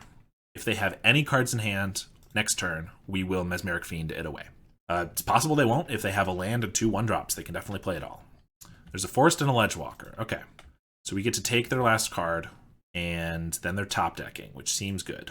Because this could just be a really good card. It could be, I guess, Armadillo Cloak's the best one. Like, I know mulligan to 3 seems insane, but Bogles can operate on few cards. It's just a Forest. Well, I'm okay with that. They need to top deck anyway, but I think ensuring that that was the case is the right call. They Forest and attack for 1. We get another Fiend. If they didn't play anything for 3 mana, I'm going to assume it's another land. So I'm not going to go with the Fiend now. I think I'm just going to double Mortician Beetle, and then next turn I'll Fiend, sack it, and we grow our team. This means we're kind of wasting this mana with the Village Rites, but I don't want to sack a Beetle, and I do want to sack a Mesmeric Fiend, so I think it's okay. They got a Utopia Sprawl on red, so it's possible their last card is a Cycler. Deadly Dispute as well. I mean, we want to get the sack fodder going anyway, so even if their last card is useless, we will still just take it. This Village Rites, it is another Forest. We'll play a Swamp, play a Ghast, and attack for... We're going to make it 9 with this Ghast to try to make sure that there's no way they can top deck out of this. Put them down to 7. They do draw an Ancestral Mask, which is +4/+4. Don't think that's going to cut it, though. Drown in Sorrow. Well, not what we need, but I think we'll be okay. We're going to Deadly Dispute this. See if we get any fodder. Infiltrator's fodder in this case. Could also have Reaping the Graved back 2 of our guys, but I think we will just go to attacks here. They block the Carrion Feeder. We'll sack the Infiltrator and deal them 8 damage. Obviously, they mulligan to 3 that game. I'm not going to say that was a triumphant victory or anything. But the first match felt decent. They didn't have... I don't remember if they mulliganed. They may have a little bit. But even so, they had a pretty reasonable clock. And despite a minor misplay, I was able to get there. So, you know, that's how it goes sometimes. All right, we are on the play, round 5. We have... I think this is okay. We don't have any growers. We have a Reaping, Village Rites to draw into them, and just some guys. I think we'll keep this one. Really need to find a Carrion Feeder. Moles to 6. I'm going to start with the Ghast. Island, Fairy Seer. Okay, so Fae. I like that I have the Ghast, because I can just pick off this Seer with the Village Rites. Probably just do that. Link Breaker. Yeah, so I think we just swing. They do scry none to the top. Might be looking for lands. There's no way they block, so we get in for a damage. I want to keep them off all this that's going on. I'll kill it now while they can't counter our Village Rites. Draw 2. More fodder is not quite what we want. I think I'm going to put down the Sage so that if we draw more sack outlets, we can have a flyer in case they get another Seer or a Spellstutter or something. Do have an island, so can't really do anything against Spell Stutter now. I don't want another Reaping now. I do think that this is going to be a good card in this matchup, but not really at the moment. So we attack for 1. I'm going to play a Rebooter. I don't expect this to get countered, but maybe they just snap it off for anything. I'm going to play a Link Breaker. And then I'm not going to cast this Sage because I feel like they're going to feel more comfortable and also like, oh, they got to get their value. But I don't expect them to counter these because they're not threats, really. It's just the 1 damage. They don't even cast anything at the end step, which is good, because if they Spell Stutter, they'd probably go for a Ninja, and we don't have any way to interact with that. They can just hold up a Brine Barrow here, but if they Brine Barrow, we can Reaping back 2 guys, which I guess is something. We're attacking either way, I think. We don't have a sack outlet, so our sack outlet is hoping that they kill our guys, I guess. I'm going to play a Sage. If it gets countered, it's not the end of the world because we have the Reapings. I still don't expect it to, but honestly, all these 1/1s are going to start being decent here. Now we can hold up Reaping. We only have 1 guy in the graveyard. Echoing Truth, the Sage. Okay. That's a little annoying. Not the end of the world by any means, but sets back our clock a little bit. They're just going to pass back to us. There's another Sage. Well, if they have more Echoing Truths, this is going to get worse. But we're going to attack for 2. They take. We're going to play a Sage. We're going to play a Sage. Now they're going to Spell Stutter. Yep. I wish we had the Snuff Out, but it's fine. I mean, again, we'll get it back with Reaping, and I will play another Sage. Looks like we might just be on the hit them with a bunch of 1/1s plan. Death by 20 cuts. And they concede? I mean, I know they kept a 6-card hand. They did miss a land drop, so it wasn't like they were crazy flooded either. They must not have had a Ninja, because why would you not draw? That seems crazy to me, but very well. We get Snuff Outs. Their creatures are small, but very important. Getting rid of a Ninja or a Spell Stutter Sprite is crucial at the right time as well. They do play a lot of small creatures, so Drown in Sorrow I think can be great here. And none of the rest of these look phenomenal. They're a tempo deck, but they're not crazy aggro. Like 3 life can be a big swing, but if they're dealing enough damage to kill us, more than likely they've taken control of the game in a way that the 3 life isn't going to be very important. And more specifically, the card that we can have instead of this being a blocker, attacker, a threat, card draw is far more important. So we can take out the life staffs. Reaping is great because if we got to that, if that game kept going, they had some Brine Barrows, some different things, we're able to kill off a lot of our creatures, counter them. Reaping the Graves, bringing all of them back, or as many as we can, is really good because they can only counter 1 of these at a time. Each counterspell they have only removes 1 ability to recur a creature. So if we have Storm 5, they have to counter this 5 times, or we get some of our stuff back. So this is a key card this matchup for sure. We are bringing in 4 spells, so I think we're probably cutting some creatures because we usually have to. And if we're cutting some creatures, then we want to cut at least 1 Corrupted Conviction. I just don't want to get too flooded with those. But I will say, Shambling Ghast, really important card in this match. It can ping off, as you saw, kill the Fairy Seer, which I think just was really good for us. Killing off a Spell Stutter Sprite in response to it entering is really good. So we want to keep those around, and certainly the Sages as well. Oh, that's actually more cards than I need to take out, because I only brought in 4 and I already took out the life staffs. Okay, in that case, yeah, in that case, I'll keep the Corrupted and 1 of the Freebooters, just take out 2 Freebooters and 2 staffs. This hand looks bad. Sometimes you might be tempted because of Village Rites is a good card. You can turn it into 2 cards, but first of all, this gets Spell Stutter Sprited, and if it does, we just lose. And also 4 lands is way too many to start with anyway. 1, that's where we want to be at. 1 that doesn't activate our Snuff Out's kind of bad. But we do have Sage, Corrupted, we have Carrion Feeder and Mortician. I think we're keeping this one, and I think we're getting rid of the Deadly Dispute. Snuff Out's awkward until we get a Swamp, but we're going to need a Swamp anyway. And we have a high chance of drawing it. 17 lands in the deck, 12 of which are swamps. So that's 1 in 5 cards. They start with a Snaremaster Sprite. Hey, that's the lowest value sprite to play on turn 1, so I don't mind seeing that guy. Gixian, not quite what we want. I think we're going to get down the Carrion Feeder first. Having a sack outlet on the board is pretty important sometimes and just powerful. Maybe I should have just played the Sage because we had the Corrupted Conviction. That might have been a little smarter, actually. Because I guess if they don't do anything here... Oh, they're going to go for the Moon Circuit Hacker. Okay. Well, they get in for 2, draw a card, leave up a mana. So we can't really go for the Corrupted Conviction anyway. We get a Mortician Beetle. So I think we play the Sage. I don't expect it to get countered unless they have a Force Spike. This can't block anyway, so I'm going to attack. If they have a Brine Barrow and shrink this, I'll sack the Sage. This will survive. It won't kill the Brine Barrow, but at least we get the trick out of their hand. They just let it go by. I'm not going to sack because I want this to trade with this and have a flyer left behind. I don't want to have to trade the flyer off for a ground creature. And also we want creatures for this conviction. They probably have a Brine Barrow here, would be my guess, but we're still going to go for the block. Cogwork Wrestler, same difference. In this case, we do get a sack, so we get to grow the feeder, which isn't all bad. Very Miscreant, and pass. 1 mana up, so they still got to have a Spell Pierce or something. The hard part is it feels like we need to Village Rites here, but it just walks into a counterspell, and what are we going to Village Rites? Our only blocker? That seems bad. So I think we play a Mortician Beetle here. I could attack with the feeder. If they have another Wrestler, they shrink this to a 1/3, or rather a 0/2, but if I sack a creature a 1/3, they can triple block it. I have to sack both of these to survive, but if I do, I kill just a Wrestler. That's not great. Kind of feels like I have to leave this feeder back, because I also don't want to invest all of my creatures to keeping this alive when we need blockers for them. So I think we got to pass here, unfortunately, just in case they have another one of these guys. I think if they swing with the team, start with an Of One Mind, that's pretty good. We're going to block Insect on Fairy and Mortician Beetle on Hacker. Let those trade, but if they shrink them with Cogwork or Brine Barrow, we'll obviously sack.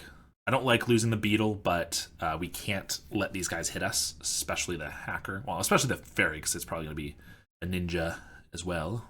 Looks like they might be snapping here. Yeah, snap the Beetle. Beetle doesn't do anything in our hand. We have way too many spells already that I'd rather just take the 2 mana away from them. So I'm going to sacrifice this. If we had the mana to redeploy the Beetle right away, I would probably let it go back to hand. But we have another Beetle already. If we don't draw a land, we're in a bad spot regardless. Might as well stifle their mana a little bit and grow our feeder. They swing with just the Wrestler. Yeah, that's annoying. I assume that means they have another Hacker. I block, sack, then I have, what, a Mortician Beetle on our turn? Otherwise they get a Hacker, but they get their Wrestler back, but they're tapped out. So then I get to attack, play a Beetle. Those two hold back the Hackers, but then they have a Wrestler. I think it's not great, but I think we're going to let it through. Oh, they just deal 1 damage. Phenomenal. That is great. Miscreant's pretty good for them. Can't do anything about it. Ghast is not bad. It's either a treasure or it just pings something. Do I have to sack this insect token to a Corrupted Conviction now? It's kind of feeling like I really need to find that land, because if we find a swamp, we have a Snuff Out, we get to play the Ghast, which can ping off something as well. It's 1 blocker, plus a ping. Could just play a Beetle and have a 2/2 Beetle, but that doesn't seem like it does great. I could just play a Ghast, sack it to grow, and then make a treasure, but that doesn't feel great either. I think we gotta sack this insect to a... I mean, if we don't draw a land, we probably just lose, right? Because everything gets in. They get 1 trigger, if not more. If they buy back a Fairy Miscreant, we super get punished. So actually, maybe we don't do that and just play a Ghast. Well, that's where I've landed. We do get to attack with the feeder. We're just going to deal 3. I want to leave this up as a trick, I think, and a blocker. Yeah, we'll leave it up. Deal him 3. I have a Fairy Seer. Another Of One Mind, and they scried 1 to the top. Island, and another Miscreant's pretty unfortunate. We need lands, and then we need a Drown in Sorrow. I think that's kind of the play, which I mean, guess maybe means that this should be turned into a treasure. I could sack now, ping off a Miscreant, block a Miscreant, then they can't buy 1 back for an extra card. We have no creatures to sacrifice to our rights. If they leave up mana, we play a Mortician Beetle, and they Spell Stutter it, and that's pretty bad. So maybe I have to leave this up for a Spell Stutter, which means I just block here, take 2. If they buy back the Miscreant, maybe it's fine. Maybe it's fine. I think we're just blocking here. They just let us take 2. We will do so. Leave up the Spell Stutter. Another Village Rites, not what we need. We're attacking with the Carrion Feeder, I think. They have a Brine Barrow. Block with these. I can sack if I need to. If they Brine Barrow, we also get something through a Spell Stutter, so I'm okay with that. Yeah, so let's swing first. They just take 3 damage. I guess we pass, because I don't want to just throw this into a spell stutter, and we have at least instant speed sack on the Ghast. Guess that's where we're at. If they counter that, we maybe get a treasure. Swing. I think we are forced to block at this point, or rather forced to Village Rites or Conviction into their counter spell. They have a ninja for the Miscreant. So let's corrupted this guy. I could try to ping off the other Miscreant to prevent them from drawing a card. Is that better than just getting a treasure? Probably not. I think we need the treasure pretty desperately, so we can at least cast 2 spells on our turn. They have a Dispel. Okay. We take 11, or 4 rather, down to 11. They pass with Spell Stutter up. Infestation Sage. We can play a Sage. I think Sage is more important than Beetle, actually, so maybe we play a Beetle first. It gets countered, then we Sage. Or do we just Sage, hope it gets through, and then we Village Rites? Village Rites is going to get countered, though, so that's not going to work. I think we lead with a Beetle. See what comes of that. That works. I think we got to play a Sage. I really hate using this treasure because we kind of want to build up to... They just counterspell it. Okay. So no Spell Stutter. We'll attack for 3. I kind of want to build up to a Drown in Sorrow, but one, we need to get the lands for that with the treasure, or we need the Drown in Sorrow, and that's just unlikely to happen at this point. Problem is here we just take 5, I think. We block the Hacker. Can we afford to lose this to this? Yeah, I think we have to. I think the Feeder is what we Village Rites, if anything, because it doesn't block. We're down to 6, though. This is definitely, I think, we've been surprisingly okay, behind, but okay for most of this game. But I don't think we're coming back after this turn. Don't see a way we could. Especially when they draw 3 cards. Unless there's some way this can deal 10 damage. We draw our Swamp, finally. That's a bit of rubbins, I guess. Kind of rude, if you ask me. We will attack. They will take it. I will Village Rites this away. And we draw useless cards. All right. Considering how okay that went on 1 land, I think a second land would have been, like, phenomenal. I think we would have had a pretty good game if we had just 1 more land. Or, honestly, if it was just a swamp. Having just 1 more snuff out along the way, I think it could have been pretty good. I think Sideboard's right, though. We're going to just run it back. 4 lands I don't like. I wish this was a Beetle for the Rights, but otherwise I like that it's a Feeder. So, starting with Feeder and then Sage Rights, I think is okay. We're going to try it. I'm not in love with it. They have a Miscreant. We get a Snuff out. That's not bad. I think we just play a Sage and sack it right away. We have a guy for this. I guess it gets snapped, but we can counter that and they won't be able to untap by sacking it. And I kind of want my card draw. We really need to draw some stuff. So yeah, I think we'll just Rights it away immediately. Those are good cards. I'm not upset about those. We'll swing for 1. Certainly keeping this insect around, unless they block. I would sack it to block because it's a trade and we get a counter on this. They don't swing. Okay, so they have Spell Stutter up. Carrion Feeder. Okay, so if I play a Ghast, if it doesn't get countered, then I can play something else, and if they try to Spell Stutter it, I can ping off both their guys. But chances of Ghast getting countered are pretty high, I think. I'd prefer to have the Ghast than the Sage. So I think we start with the Sage. Of course I can snuff out, but they already have 1 fairy, so that's 2 fairies, which means I can't kill both of them for our 1-drops to resolve. They try to snap the Feeder in response. Interesting. I think that's fine. I could sack the Feeder to itself and then play another Feeder, which I don't hate. Actually, that keeps them tapped out, and it gets me my Shambling Ghast. But I could let it bounce back to hand, cast the Feeder. If they try to counter it with a Spell Stutter, that's fine because I play another Feeder. But then I don't have the Shambling Ghast, which I think is really crucial. So I think I do sack this to itself. And we're just 1 for 1. They got a removal spell, but they're tapped out. I think that's okay. So I still get this, and I still get this. I also get to attack for 1, because now we have a 1/1 flyer, a Shambling Ghast, and a Snuff out for this Miscreant. I think I'm good with that exchange. I think it would have been worse if we ended with no Ghast on board, and they had a Spell Stutter. Obviously, it would have been quite a bit worse on the board. We would have ended up with the extra Feeder on the board, potentially, but it would have been countered. Yeah, this was definitely better. If they didn't have the Spell Stutter, maybe we would have wished that we did it the other way, but the chances of them having a spell stutter, or at least a hard counter spell, were almost 1,000,000, I would say. That's my exact number. They go for an attack. We are going to sack the Sage to try to go for a block here. And if they Brine Barrow, I can sack the Ghast. So no, they're just letting it trade. That's fine by me. They pass. No land drop's nice. Land drop for us is not great. We do have this Dross Pits to put down. I'm going to attack for 4 and just deal them 4, it looks like. Play a Pits and pass. They could have a Brine Barrow here just to attack with a Ninja or Spell Stutter. Do I want to just kill that now with the Ghast? If I don't, it opens them up to snapping it. I don't think we want them to snap it. So I think we will. Just kill it on the end step here. We grow our feeder. If that gets snapped or tapped down or something, it'll be a little unfortunate, but I think it's okay. They do get their islands this time.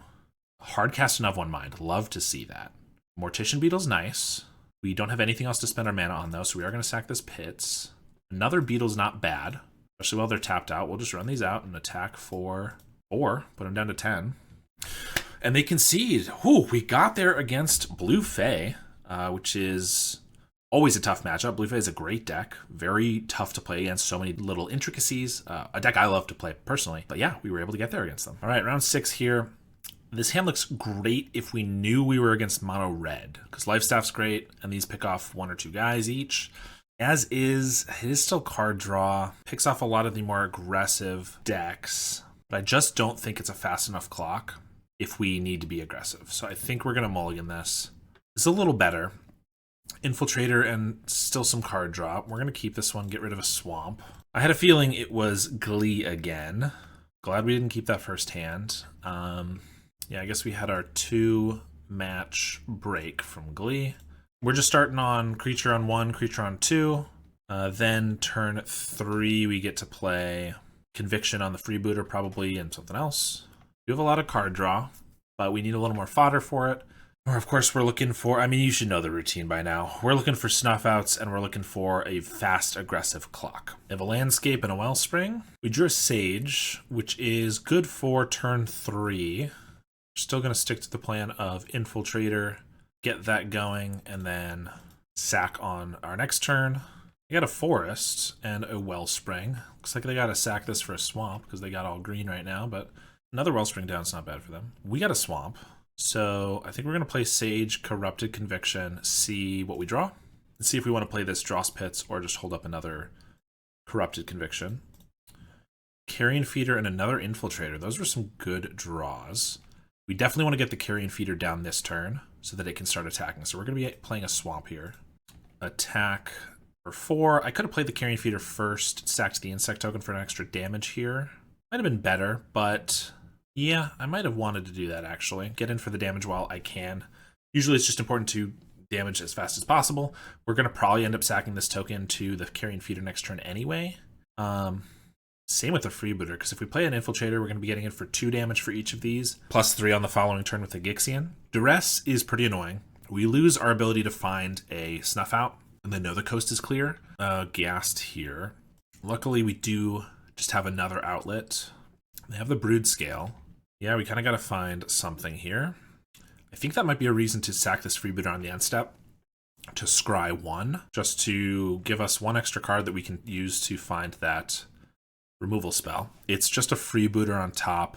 I mean, I do like the Freebooters because they grow the Infiltrators, but if they just have the combo next turn, we will lose. So I think we gotta bottom that. We draw Village Rites. I mean, that's another draw.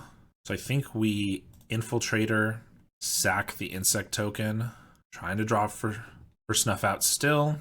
Shambling Ghast is something, I suppose. Sack this pre-combat, play our Ghast, play a Pits, and we'll attack. They're going to block a Ghast here. They're going to block both. Feels like that means that they're kind of confident they're going to win this turn, but could be reading too much into it.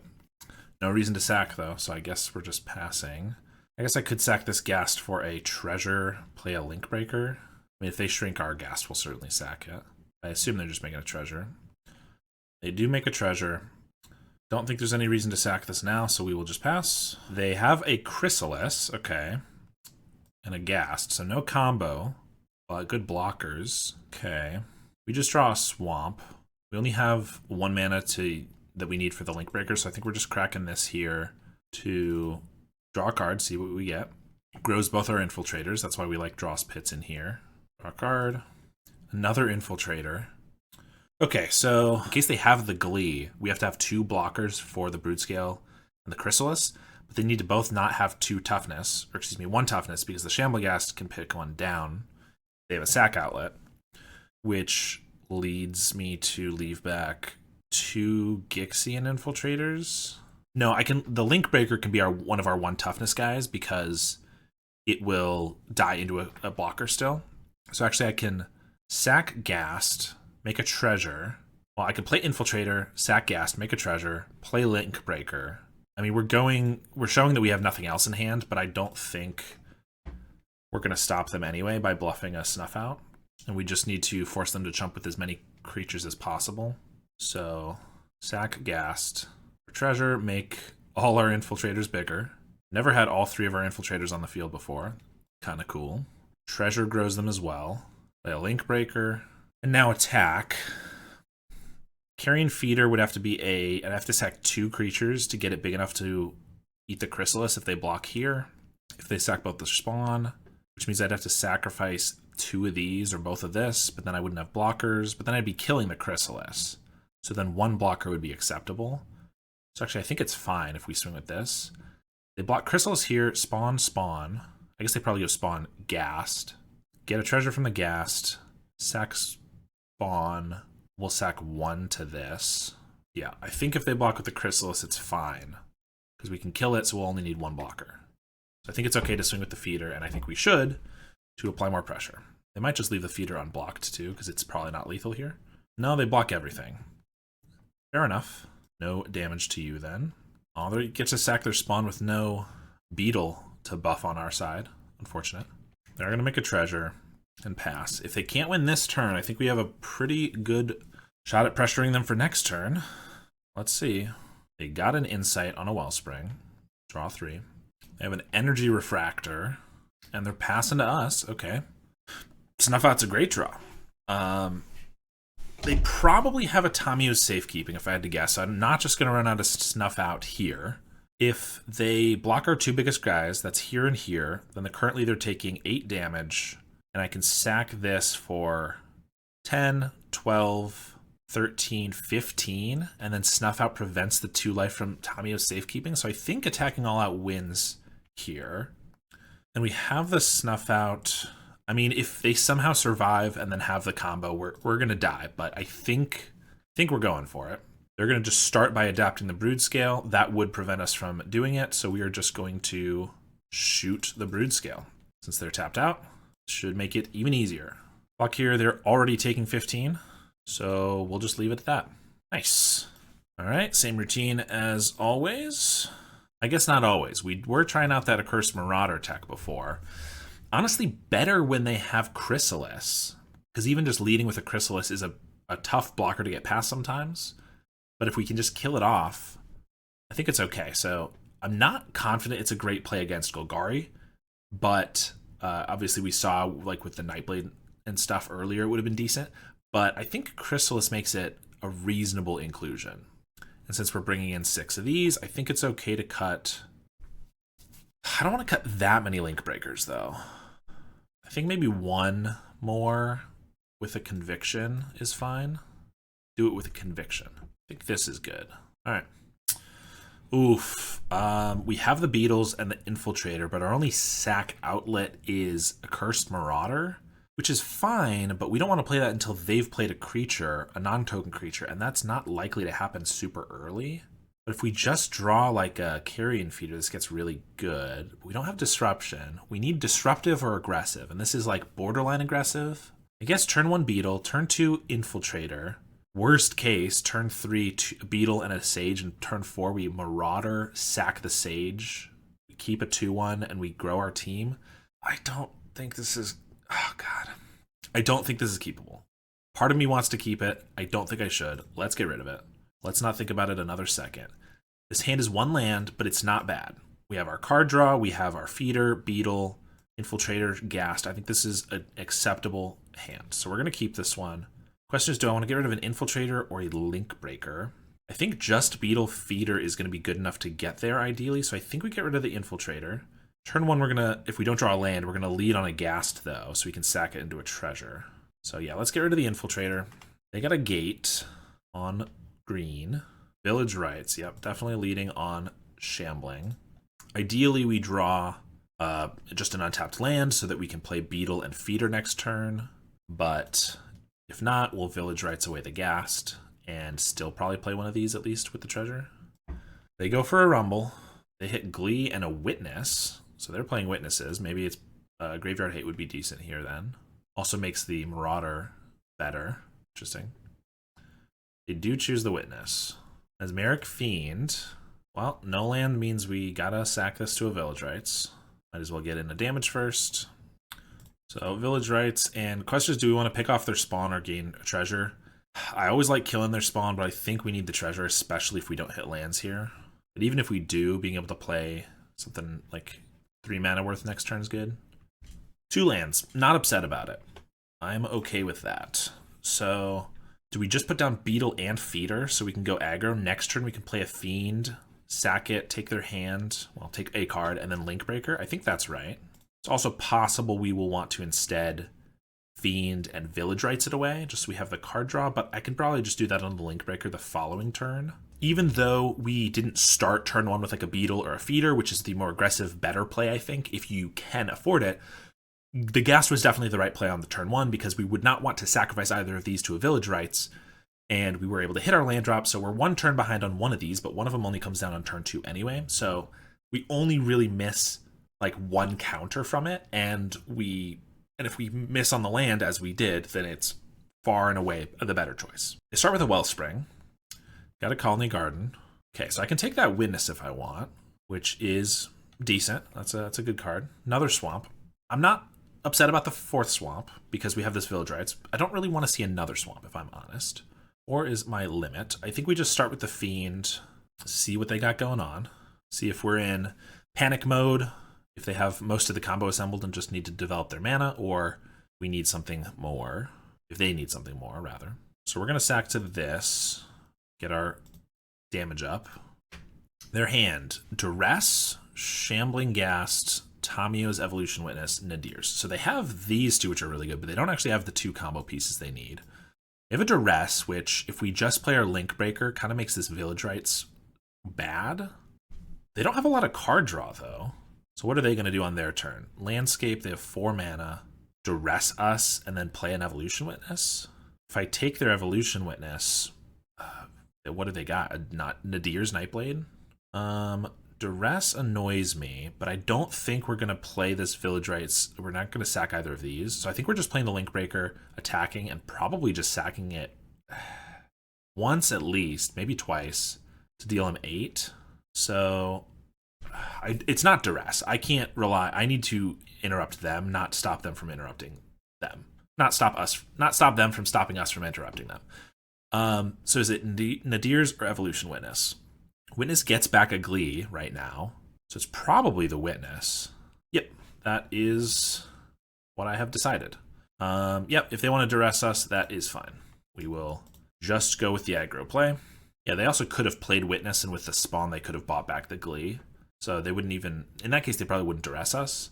But after they see that they take their only spell, they might play it out. I don't know. If I play a Nightblade here, these are going to be 4/4s, so it's not a big deal. They're going to take it. We're definitely sacking once. Question is, do we sack again? Because if they duress us, we're really going to wish that we had dealt the extra damage. But if they don't, we're going to want this guy. I don't see what they're, unless they top deck something else, I don't see what they're doing except duressing us. I guess they could just play out Nightblade and hold up at safekeeping. Yeah, I guess that's fine. I think we'll leave it. Obviously, we can sack this later. It does still, it provides 2 damage now, and it provides 1 extra next turn by tapping as a mercenary, but if it gets chomped, we're still missing that damage. That's a tough call, I think. I think the upside of potentially drawing 2 if they don't duress us here is really high. We saw their hand, so they might also be less incentivized to duress us, knowing that we made our choices knowing that they had a duress, right? So maybe they think, oh, they wouldn't have kept a spell in hand. Obviously, if it was a snuff out, you know, they're going to do that anyway, but they also want a duress closer to comboing off so that they can take a duress, not a duress, I'm getting crossed, so that they can take a snuff out before they combo. So they might not be incentivized to use it for a myriad of little reasons. That I think it's okay to leave the village rights in our hand and leave the mercenary token for the village rights. They play a Shambling Ghast. They do draw a swamp though, so they can still duress us if they like. And they don't. So now I'm pretty happy we kept the village rights. And we draw the snuff out, which obviously could get duressed, so it might not be as good as it looks right now. I think we just buff up our carrion feeder. Feeder over beetle, because beetle can grow. Just in case they like block the feeder with a spawn and then sack it, the beetle will grow. So you want to generally pump the smaller one if you're attacking with multiple, because then not as much gets chumped. And this one is in this case smaller just because this one could grow. But anyway, we'll village rights this away. Hope to draw something good. Well, that's worse, but what are you going to do? That makes me significantly less comfortable in our position. But we know their hand is not great either. So we still are okay. They're just going to block the beetle. Oh yeah, also the beetle grew from our sacking, so they're both 4 power either way. So yes, it's good that we pumped the feeder. Just going to make a treasure, I'm sure. And we're going to pass. All we have is a snuff out. Of course, this is not going to do much. We know they have a safekeeping and a duress. But like I said, they are still looking for something. They can cycle a landscape on the end step here if they want to crack their treasure, but they choose not to. They're just going to pass to us. I mean, I like the sound of that. I really wish we'd stop drawing lands. We're still not in a bad position, though. But even just one dinky old creature would make this a lethal pair, so they'd have to for sure block, whereas they probably will anyway, block at least the beetle, but they don't have to if they don't want to. Then I'll swing. I will throw the plant in front of the beetle. I'm going to play a swamp in case we do draw some cards to play that are not land. They cycle that landscape. They have a wellspring. Now they have the duress. Obviously, they just take this, so we might as well kill their spawn. Obviously, not great, but they're going to lose the spawn either way. Or rather, we're going to lose the snuff out either way. They do choose to sack it, which is nice for our Mortician Beetle. And it clears a blocker, so not bad. They could have safekeeping it, but it looks like they might just play a Nadir's Nightblade. Although if they don't have mana to Tamiyo's that, then they'll have to chump with it. They do have a land. Okay. So yeah. They have one unknown card, but they are playing the Nightblade. And they can block with it with Indestructible. They played the Duress, actually. So actually they have 2 unknown cards, because I did not calculate that. In our upkeep, they sack their treasure, ping us for 1, and are going to Tamiyo's this. Interesting. That's fine. We don't have any way to interact with that anyway. Obviously, they don't know that. And we draw a swamp. We're still attacking because we still get in for 3. And we're playing more swamps. They have an Energy Refractor, Vault of Whispers, 2 cards left in hand. And they're passing. They need a Tamiyo's or something. Otherwise, they're going to have to Vault of Whispers. Otherwise, they're going to lose this Nightblade. We are swinging. That's for darn sure. They got to just chump, go down to 3. Vault of Whispers is better than a swamp draw, because if we do get a Deadly Dispute, we'll have something to sack to it. But until we have the dispute, we might as well just play out the swamps. I think those are the swamps they knew we had, and now we have a swamp and a vault that they don't know we have. In case they want to duress us here. They do. See, it was all part of the plan. We are duress proof. They have a Broodscale. Do they have the Sadistically? They do. So that means that they have an infinite blocker and another blocker, which means that they can block us, so we need to get a removal spell. We have 3 more snuff outs. We did bring in those Marauders, so we got a lot of good draws. Deadly Dispute's a fine start. We will sack this vault, and we get a snuff out. Phenomenal. Let's cast that and attack for lethal. Nice. We were able to get there once again against Broodscale. All right, we are on the play here. We get 1 land, Carrion Feeders, Corrupted Conviction.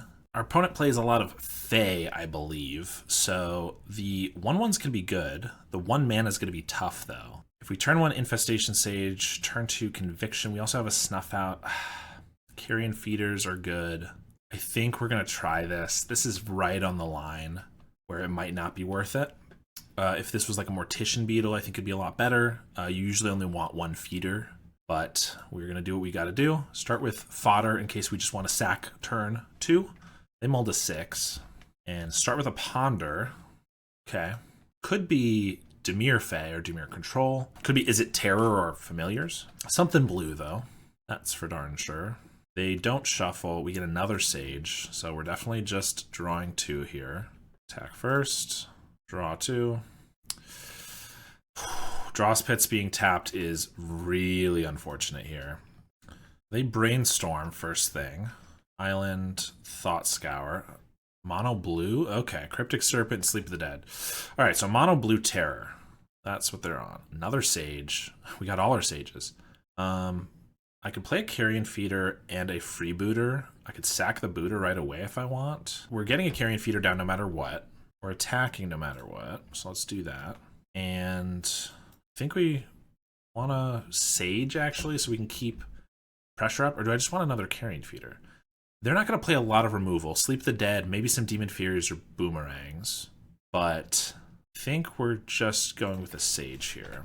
So this kind of maximizes our damage, our speed and damage, and we want to go fast. They ponder again. And another ponder. Okay, they shuffled the first time. I don't know if they're looking for a land or looking for a not land. I don't know. They don't shuffle this time, and they do get a land. That is a terror. We can just snuff that out on our turn. We want. I'm not sure that's the play. Sack this to get some flying in the air. We also have a Link Breaker, so we could just play Sage and Link Breaker and attack. They can't block. We get in for sack both of these. So we get in for 4. Obviously more. We kill their guy if they block, but that's not going to happen. I could also sack a Freebooter too.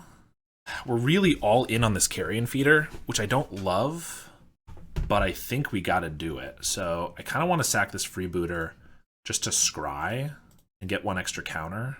Swamp on top. Do we even want that at this point? I mean, I think so. We're still just playing 1 of these this turn. So next turn, we play all 3. Maybe we have a second Carrion Feeder going in case they do get this one gone. I guess we'll keep it. It's like just 1 turn off from being awkward. Oh, we get the treasure, though. So actually, we're only playing 2 of these. I guess we have the Dross Pits still, so it's fine. But we will play out these 2 and swing. They're going to take it. I'm going to sack this one. I'm going to sack this one. That's 7 damage. Is 7 enough? I do want some chump blockers, especially if they tap this down with the Sleep of the Dead. Plus, Mercenary grows insect, so these are also just decent in the air. We'll do that. I think that's okay. If they deal with this, the problem is that we're not going to be able to... If they deal with this and don't have any other terrors, it's fine, but if they have a couple others, then they're going to be able to get past our chump blockers pretty easily. They do have the terror. This also means they can double block if they leave back, which means the Carrion Feeder is going to get worse. But they don't. They just swing. Sleep is something I have to be worried about, because they could just play another terror here, in which case taking this could just leave me dead, or like potentially dead next turn. I do have a snuff out. I think we're blocking, sacking. When this gets past this, if they have a bounce spell for this, it's pretty bad. But then we have 3 in the air for the next 4 turns, and we snuff one of these out. It's not my favorite spot to be in. We also are drawing a land, which we know about, so we can snuff out and play our Carrion Feeder or a Sage back out. They do just have another Serpent. So, okay. I can actually force a chump block, though, because this is 3 damage, so they're at virtual 8. If I play an Infestation Sage, that's 8 damage. So they have to block, and if they go for a double block, I can snuff out and kill them both. So that seems good. And if they just go for a single block, I can still just kill the other one. So 8, yep. Just making sure I have my math right. So this forces at least one of them dead, and I can kill the other. They do go for the double block, so I might as well snuff out the Serpent, eat this, and I'll play a Carrion Feeder while I have the mana. That was really good for us. Really, really good. They Mental Note, 2 Lorians down, another Mental Note, another Lorien down, Demon Furier. Okay, pretty good for them. I think we just sack it to this feeder for a counter, and then we are also going to sack this at end step, which means we have a 2-turn clock. Yeah, we'll just do that. And if they even attack, we'll chump, but they can't really afford to attack. Sack the Sage. Life Staff. Not relevant, really.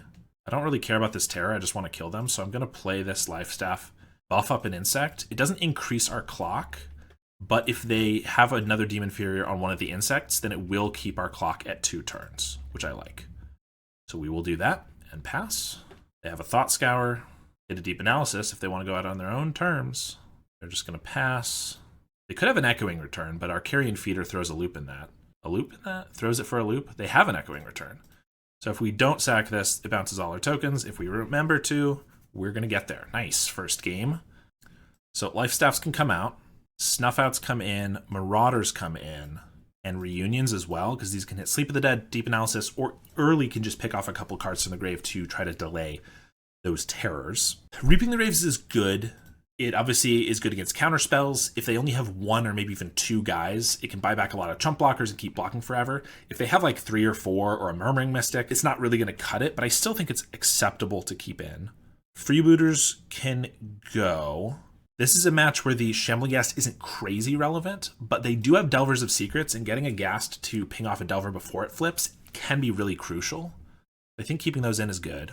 I don't really want to get rid of any Sages, because those block, or like flying like we saw with all of our Sages, making 4 1/1s was incredible. So I think we go down like 1 Conviction, 1 Link Breaker. So kind of like everything else.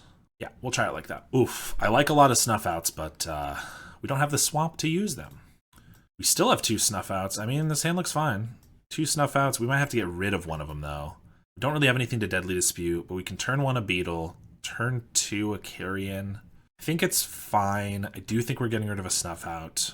We can't get rid of Deadly Dispute. We need to draw. These two go well together. Can't get rid of a land. I think we're just forced to get rid of the Snuffout. No Delver's nice. And a Sage is a nice draw. So what do I want to start with?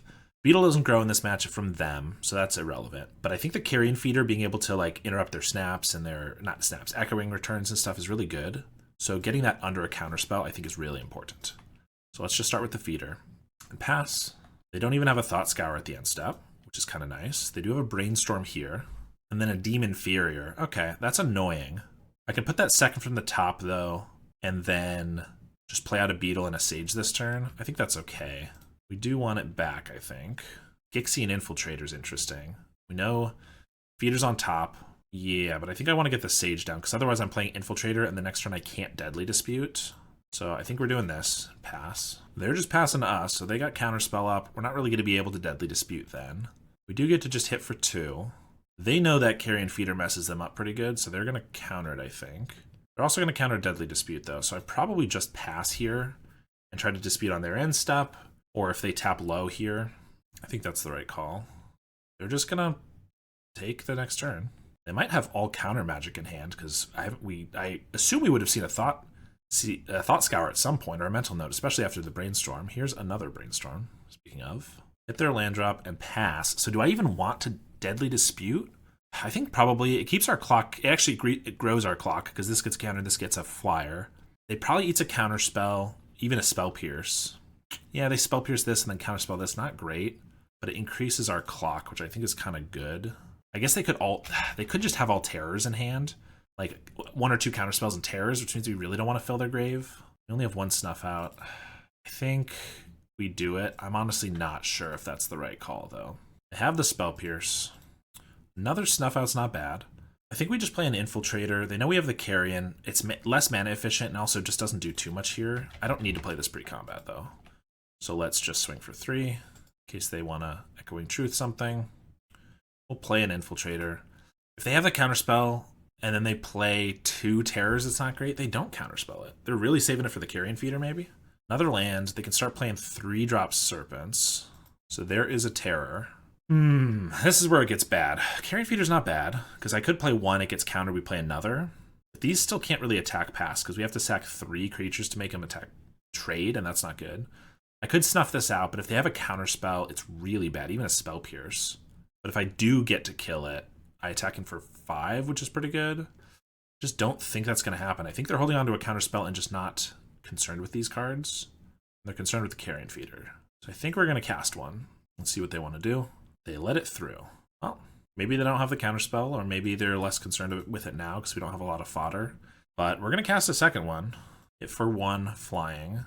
Second one's pretty much just fodder for the first one, but that's okay. Problem is they can play 1, maybe 2 serpents here now. That's where things get scary. They swing. Yeah, because they're going to play another 1. Can't block with these feeders. Don't want to block with this infiltrator or beetle. We take 5, and then they play at least 2 serpents, though. Suddenly we have to block them, but we do have a snuff out, and if one of them's a cryptic serpent, we can kill it. We kill 2. I think we're taking it. I would say tough call, but it's not really. I think we need these guys pretty desperately. They have a serpent. Okay, so that's not bad. I can kill that, and if they have a counter spell, I can try to kill it again. Of course, that puts us at 7 life, but that's not lethal to a terror, and then we can attack in for 1, 2, 3, 4, 5, 6, and then we sack this for 7, 8, 9. We can sack this for 10, 11, 12, but we lose 1, so 11. So that seems okay. All right, we're going to snuff this guy out. See what they got. They have a Dispel. Very well. This is going to be really bad if they have another Dispel, but I'm going to snuff it out, because if they have it, then I have 2 guys I need to block. No, I still only need to block 1 of them. We're going to try to kill it. Show us the other Dispel. Nice. Which means they probably don't have anything for this Deadly Dispute either. So actually, maybe I sack this feeder to that, because we don't have lethal, I don't think. Not yet. 1, 2, 3, 4, 5. We're not going to count this, because we have three guys growing. 1, 2, 3, 4, 5, 6, 7, 8, 9, 10, 11. So that's not lethal. So I'm going to sack the guy that can't block. And I don't think they're going to have a counterspell for this if they didn't for the Snuff Out. This is also going to make a treasure, which buffs the Infiltrator. Link Breaker's great. So let's, I guess, bank the treasure just in case. Is this lethal? This might be lethal. 3, 3, 3 is 9. This definitely looks like lethal to me. So let's swing with the crew. Sacrifice this Link Breaker to buff the team.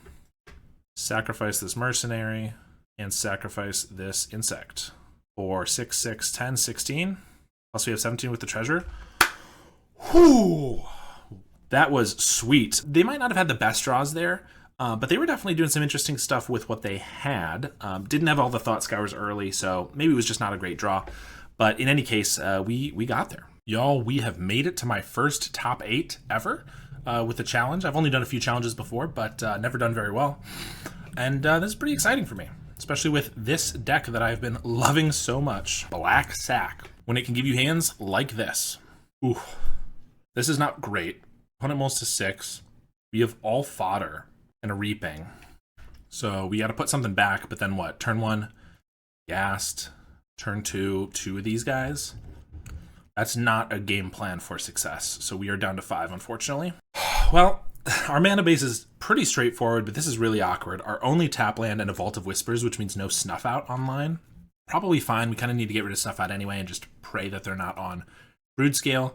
Keep the 2 lands. Get rid of a Shambling Ghast and a Snuff Out. We go tap land, turn 2 Gixian, turn 3 Shambling. I mean, this is not a great start by any means. Could be a quick end to our top 8 career, but we're just going to do that. I could play the Shambling Ghast, and if I had like a Corrupted Conviction, I probably would, because I could sack it on turn 2, but as is, I cannot. Life Staff against Island does not seem like it's what we want to be on. We'll just get down our threat. So I'm going to guess Fae or Mono Blue Terror, just because those are 2 of the most powerful blue decks at the moment, is just the Mono Blue ones. Intruder, so Mono Blue Fae. All right, we beat him once earlier. We can try this again. They do get to attack here, and we cannot block. We're not trading this. We absolutely need this Infiltrator, so they get a Ninja off here if they want it. And they do. Moon Circuit Hacker. And they have the Brine Barrow up. Swamp's good, so we can play the Shambling Ghast and hold up Deadly Dispute. So we get to crack in for 2. If they Brine Barrow, we can sack the Shambling Ghast and we'll be able to kill their guy. We also just get to hold back Shambling Ghast for the Hacker. So yeah, I'll swing. They're just gonna take it. So I could sack now, kill the Hacker. This walks into Spell Pierce or Dispel, which usually they play 2 of each, so I don't really like that. It does just kill the Hacker. Then it also leaves their Brine Barrow open to get in. Yeah, I think we're just hitting for 2 and passing with the Dispute up. Bit of a tough call, because we could kill their Hacker, get in for 2 more, 1 or 2 if we want to sack the treasure. So we have a 4-3 attacking, which is really good. But if they have the counterspell, it's bad, and if they just have a snap or something for this, it's pretty bad. Okay, now they just pass. I could Deadly Dispute this. They could still counter it, but they can't spell stutter it, which makes me more okay with it. Then I kill the hacker and get a treasure, and this grows. It's bad if they snap this and then like counterspell, but I think we're gonna go for it. Pick off the hacker, try to get 2 cards. Yeah, they got the Spell Pierce, but we still get the hacker, which isn't bad. Swamp's not great, so I might just crack the pits. Attack for 4. They get a Brine Barrow, and they get to flip a ninja maybe, but I think we gotta crack in for damage. So we'll play a Swamp and attack. If they don't think about our land, they could Brine Barrow here and walk into a trap, but the land's on board, so I don't think that's gonna happen. They just take it. We're going to crack this no matter what, so we might as well get in for the 1 extra damage. They do have the Brine Barrow after, so they're still going to shrink it. Fair enough. We get a Shambling Gas, though. That's not bad, because that's a blocker that trades and makes it so they can't ninja. We have our 4-3. It looks like they're up a lot of card advantage at the moment, so we're not in a great spot. Do I just want to trade this? If they have another Brine Barrow, we don't trade, but then I get to make a treasure. Whereas if I let it through, they get a ninja and get another Brine Barrow. I don't think we can afford to let it through. So I think we got to trade. I could still just make a treasure here, but I don't think we want to do that. If they want to snap this in response, that's fine. They'll just let it die. Play a Seer. We kind of want a Deadly Dispute with them having no counterspell and into something else. Of course, now they have Spell Stutter up for 2, so Deadly Dispute might not cut it. Swamp certainly doesn't cut it either. All we got to play is a Life Staff, so we're going to play that. Probably not going to counter it, because it's pretty low value, but we're going to crack in for 5. Can't block. No real thought process here. They have the Echoing Truth. I mean, it's not a snap, so we get to just replay it. Fine, not amazing. We're definitely quite a bit behind, especially if they start getting their ninja going. But what are you going to do? They Ninja of the Deep Hours, draw, and replay their Seer. We get a Carrion Feeder. That does not do what we need it to, because I can play it, attack, well, equip this, attack with this. If they block, I guess I sack the feeder to itself, and now we have a 4-2 that we have to ride home. But they get in for a card drive return, and that's not going to work. So I think we got to leave this back. Hope they don't have any more ninjas. And equip this guy here. We're quite a bit behind. I don't know if like the Life Staff being a more relevant card just by itself would really make a big difference here. I mean, if it was a card draw spell, obviously that could be good. Of One Mind, yep, they're going to pull even more ahead. But I definitely would prefer the Life Staff was something relevant. I guess a block here. They Brine Barrow. This doesn't kill this unless we sack Feeder to itself, which they have, which we knew they had because they had the Ninja. No, the Ninja was from the Fairy. So they shrink that. 1-1. So I can sack Feeder to itself. These both trade. Or I can just sack this, but then this can't block the Ninja. They have 4 cards in hand. I don't think we're getting out of this one. But if we are, it starts with killing this Ninja. So here we go. And they have a Moon Circuit Hacker for the Fairy. We'll trade and gain 3. Replay the Fairy Seer. We draw Reaping the Graves. It's not a bad card. We can't really play it now because 1 card back is not going to be sufficient. We have 4 creatures in our grave. This is the way that we maybe get back into this. We pass. Hopefully they play 2 or 3 creatures and we buy back our whole graveyard. If they just pass with nothing, Reaping for 1 isn't going to cut it, so we might just have to pass again and hope they do something the following turn. We only have about 1 more turn before that would be... Yep, they're just passing since they're ahead. I can Reaping for a Shambling Ghast, and that'll trade for this. I don't think we can cast it. We get a Swamp. Well, we will just pass and probably concede here pretty soon. We're going to combat. Back for 4. Draw, discard. They have a Miscreant. Well, they at least cast 1 thing, and we got to go for it. So I guess Ghast and an Infiltrator, or just 2 Ghasts. Ghast blocks and a Carrion Feeder. Not a lot of great options. I think we got to get the Feeder back.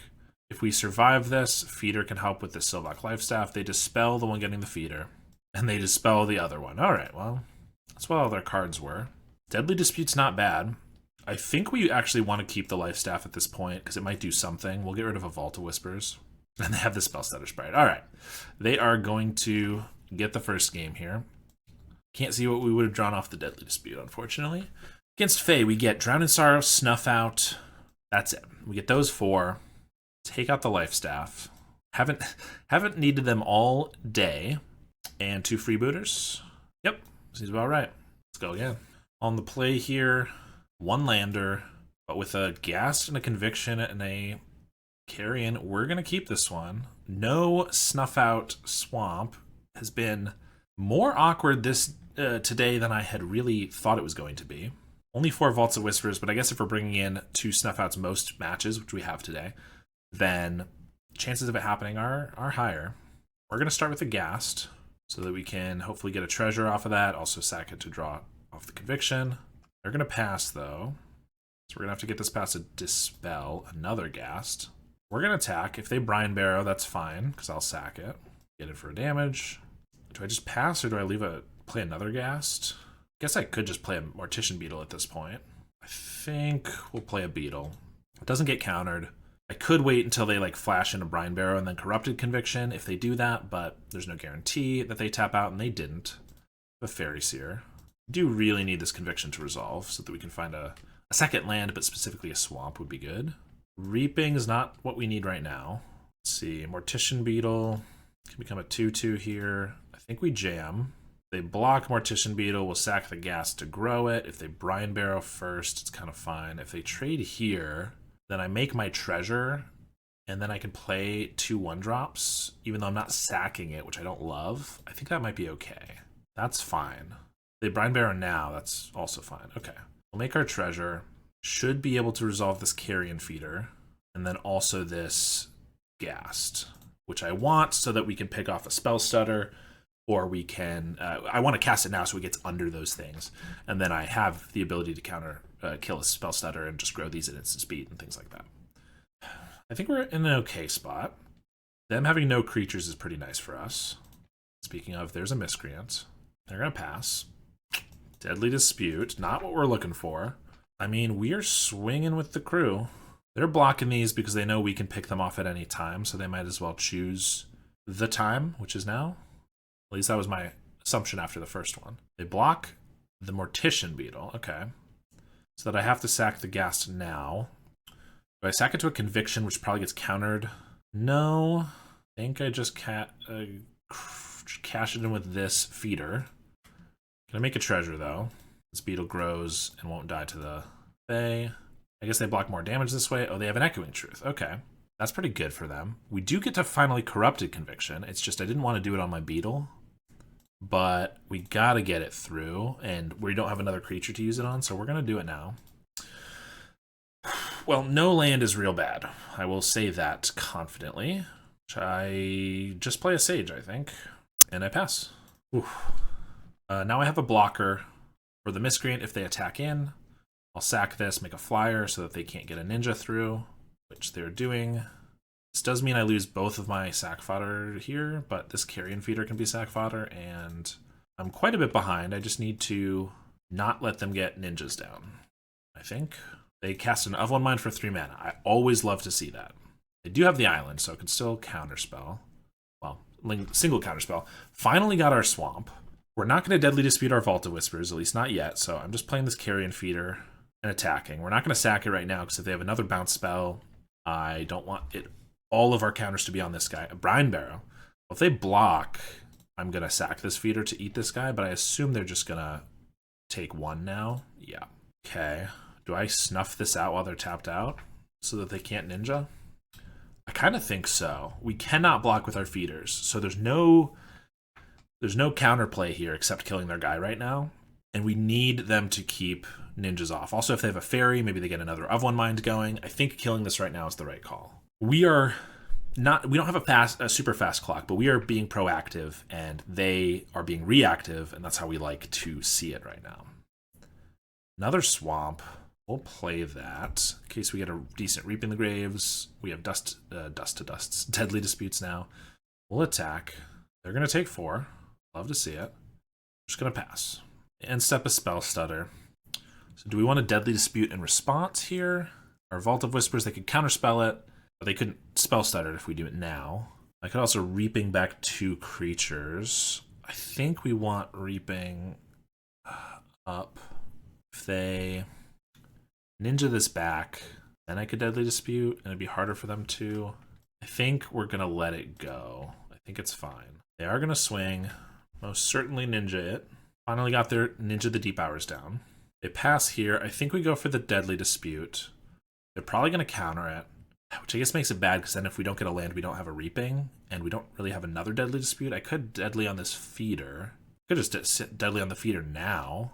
It slows our clock, but then we could Reaping. Yeah, I think we're going to Deadly Dispute this feeder. I don't love it, but I think it's okay. They do have the Spell Pierce, of course. There's a Pits. Well, we get in for 3. If they have another Dispel or a Spell Pierce, which they've been very slow and reactive, so I assume they do have a lot of counter magic, so I don't think I'm going to run out of Deadly Dispute now. I think we're going to attack for 3. Since this can't block, play out our Pits and hold up a Reaping. If they cast even one spell, I'll probably Reaping. We're not in a great spot.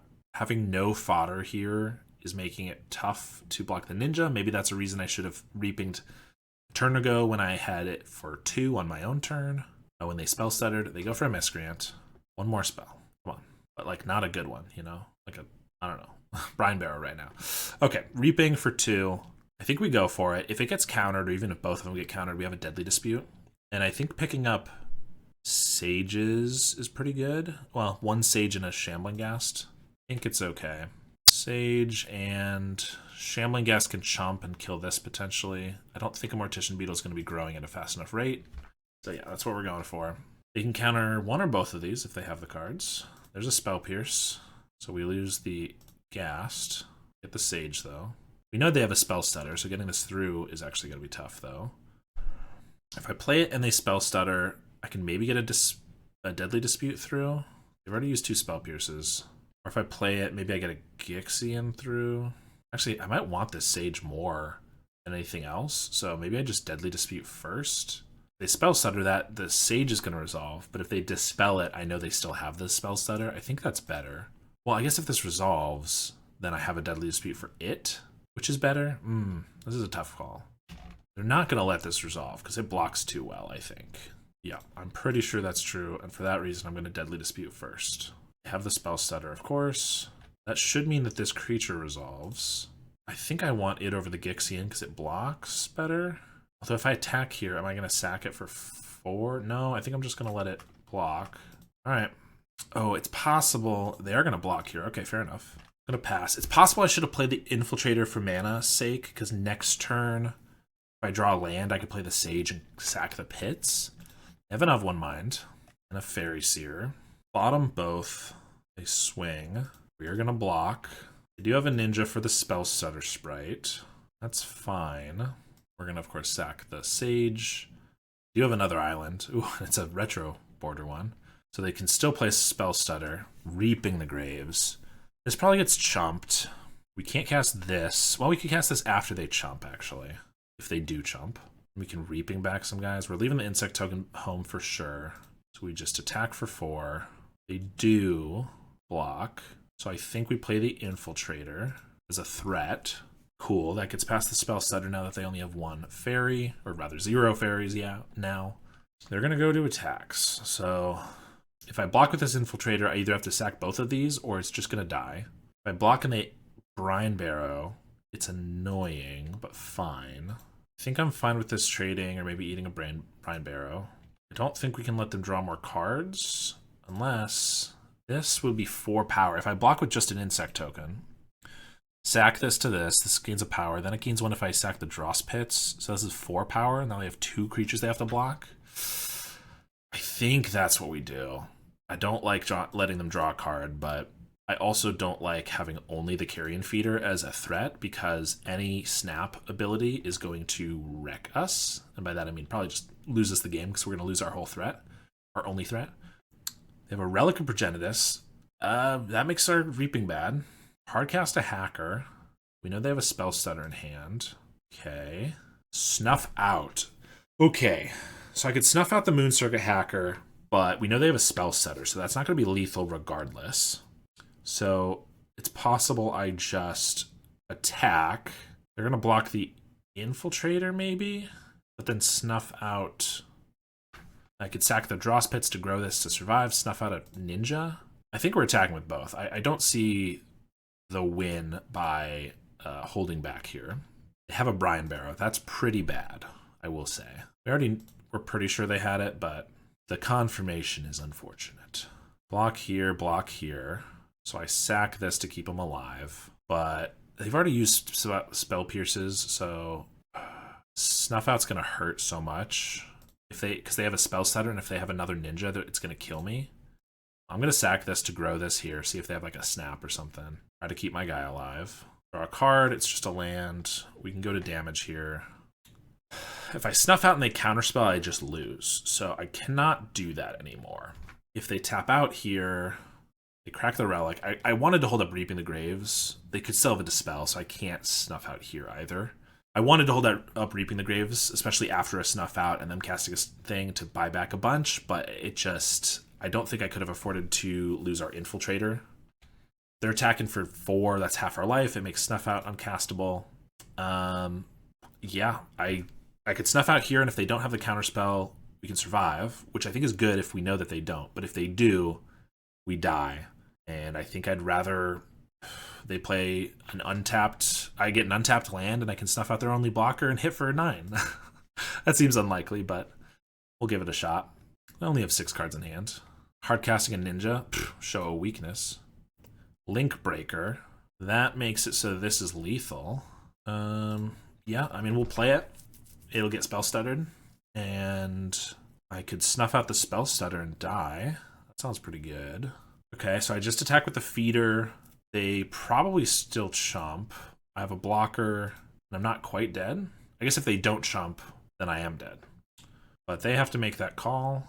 By attacking with both, they're forced to chump, but then I don't have a blocker, so I think we attack here. I guess they block the spell stutter, yeah, and then they get in for lethal. That's probably the smartest way to do it. All right, unfortunate run. Well, good run. Unfortunate ending, but you know, I'll take it. We're gonna block here, and then I think we're gonna snuff this guy out. That's how it goes sometimes, but still, top 8's not bad, right? Well, I can't say I'm disappointed. 6-1 was a great run in the main event, and then losing first round of top 8 is unfortunate, but still a top 8 is not bad. I hope this is showing people how powerful this deck is. Love Crayons, the person who got a 9th place in a qualifier last week, person who introduced me to the deck, showed that it can do some work. Me being able to bring it to a top 8 is pretty awesome. It's a very powerful shell. We definitely don't have a for sure 100% stock list yet, although I'm thinking this is feeling pretty good. I know the life staff looks a little clunky in all the matches that we played there, but if we went up against any mono red, I promise it would have been a very, very strong card. And if we didn't have it in the main deck, we probably would have lost handily in game 1. Reaping the Graves is a card that sometimes it's just so freaking powerful, and sometimes it does not feel like it does enough. Sometimes it's a 3 mana, buy back 1 creature. It was part of what drew me into the deck originally. Seeing how powerful it can be is insane, but the floor is really low, and I'm not sure if it's something that's necessarily going to make it in the long run. I started with 4 in the deck, now we're down to 3. Even when I draw it, most times it doesn't feel amazing. It feels like it might be Magical Christmas Land when we do get to storm off with it, casting through a bunch of Shambling Ghasts and Freebooters, paying for themselves as we sacrifice them to grow our board. I'm also pretty happy with the sideboard. A lot of this is what Love Crayons came up with themselves. I was the one who added the Drowned in Sorrows and the Sylvak Lifestaffs, which didn't come out too much today. I did put the Drowned in Sorrows in those Blue Fae matchups and just never happened to draw one, but they would have been good if I did. If we top decked 1 and they didn't have a counterspell for it against all of those ninjas right at the end there, then maybe we would have been able to stabilize a little bit. Anyway, I hope you like this deck. I have been loving it, and I'm going to continue playing it, so you're stuck with me playing it, whether you like it or not. But thank you so much for watching, and I will see you all next time.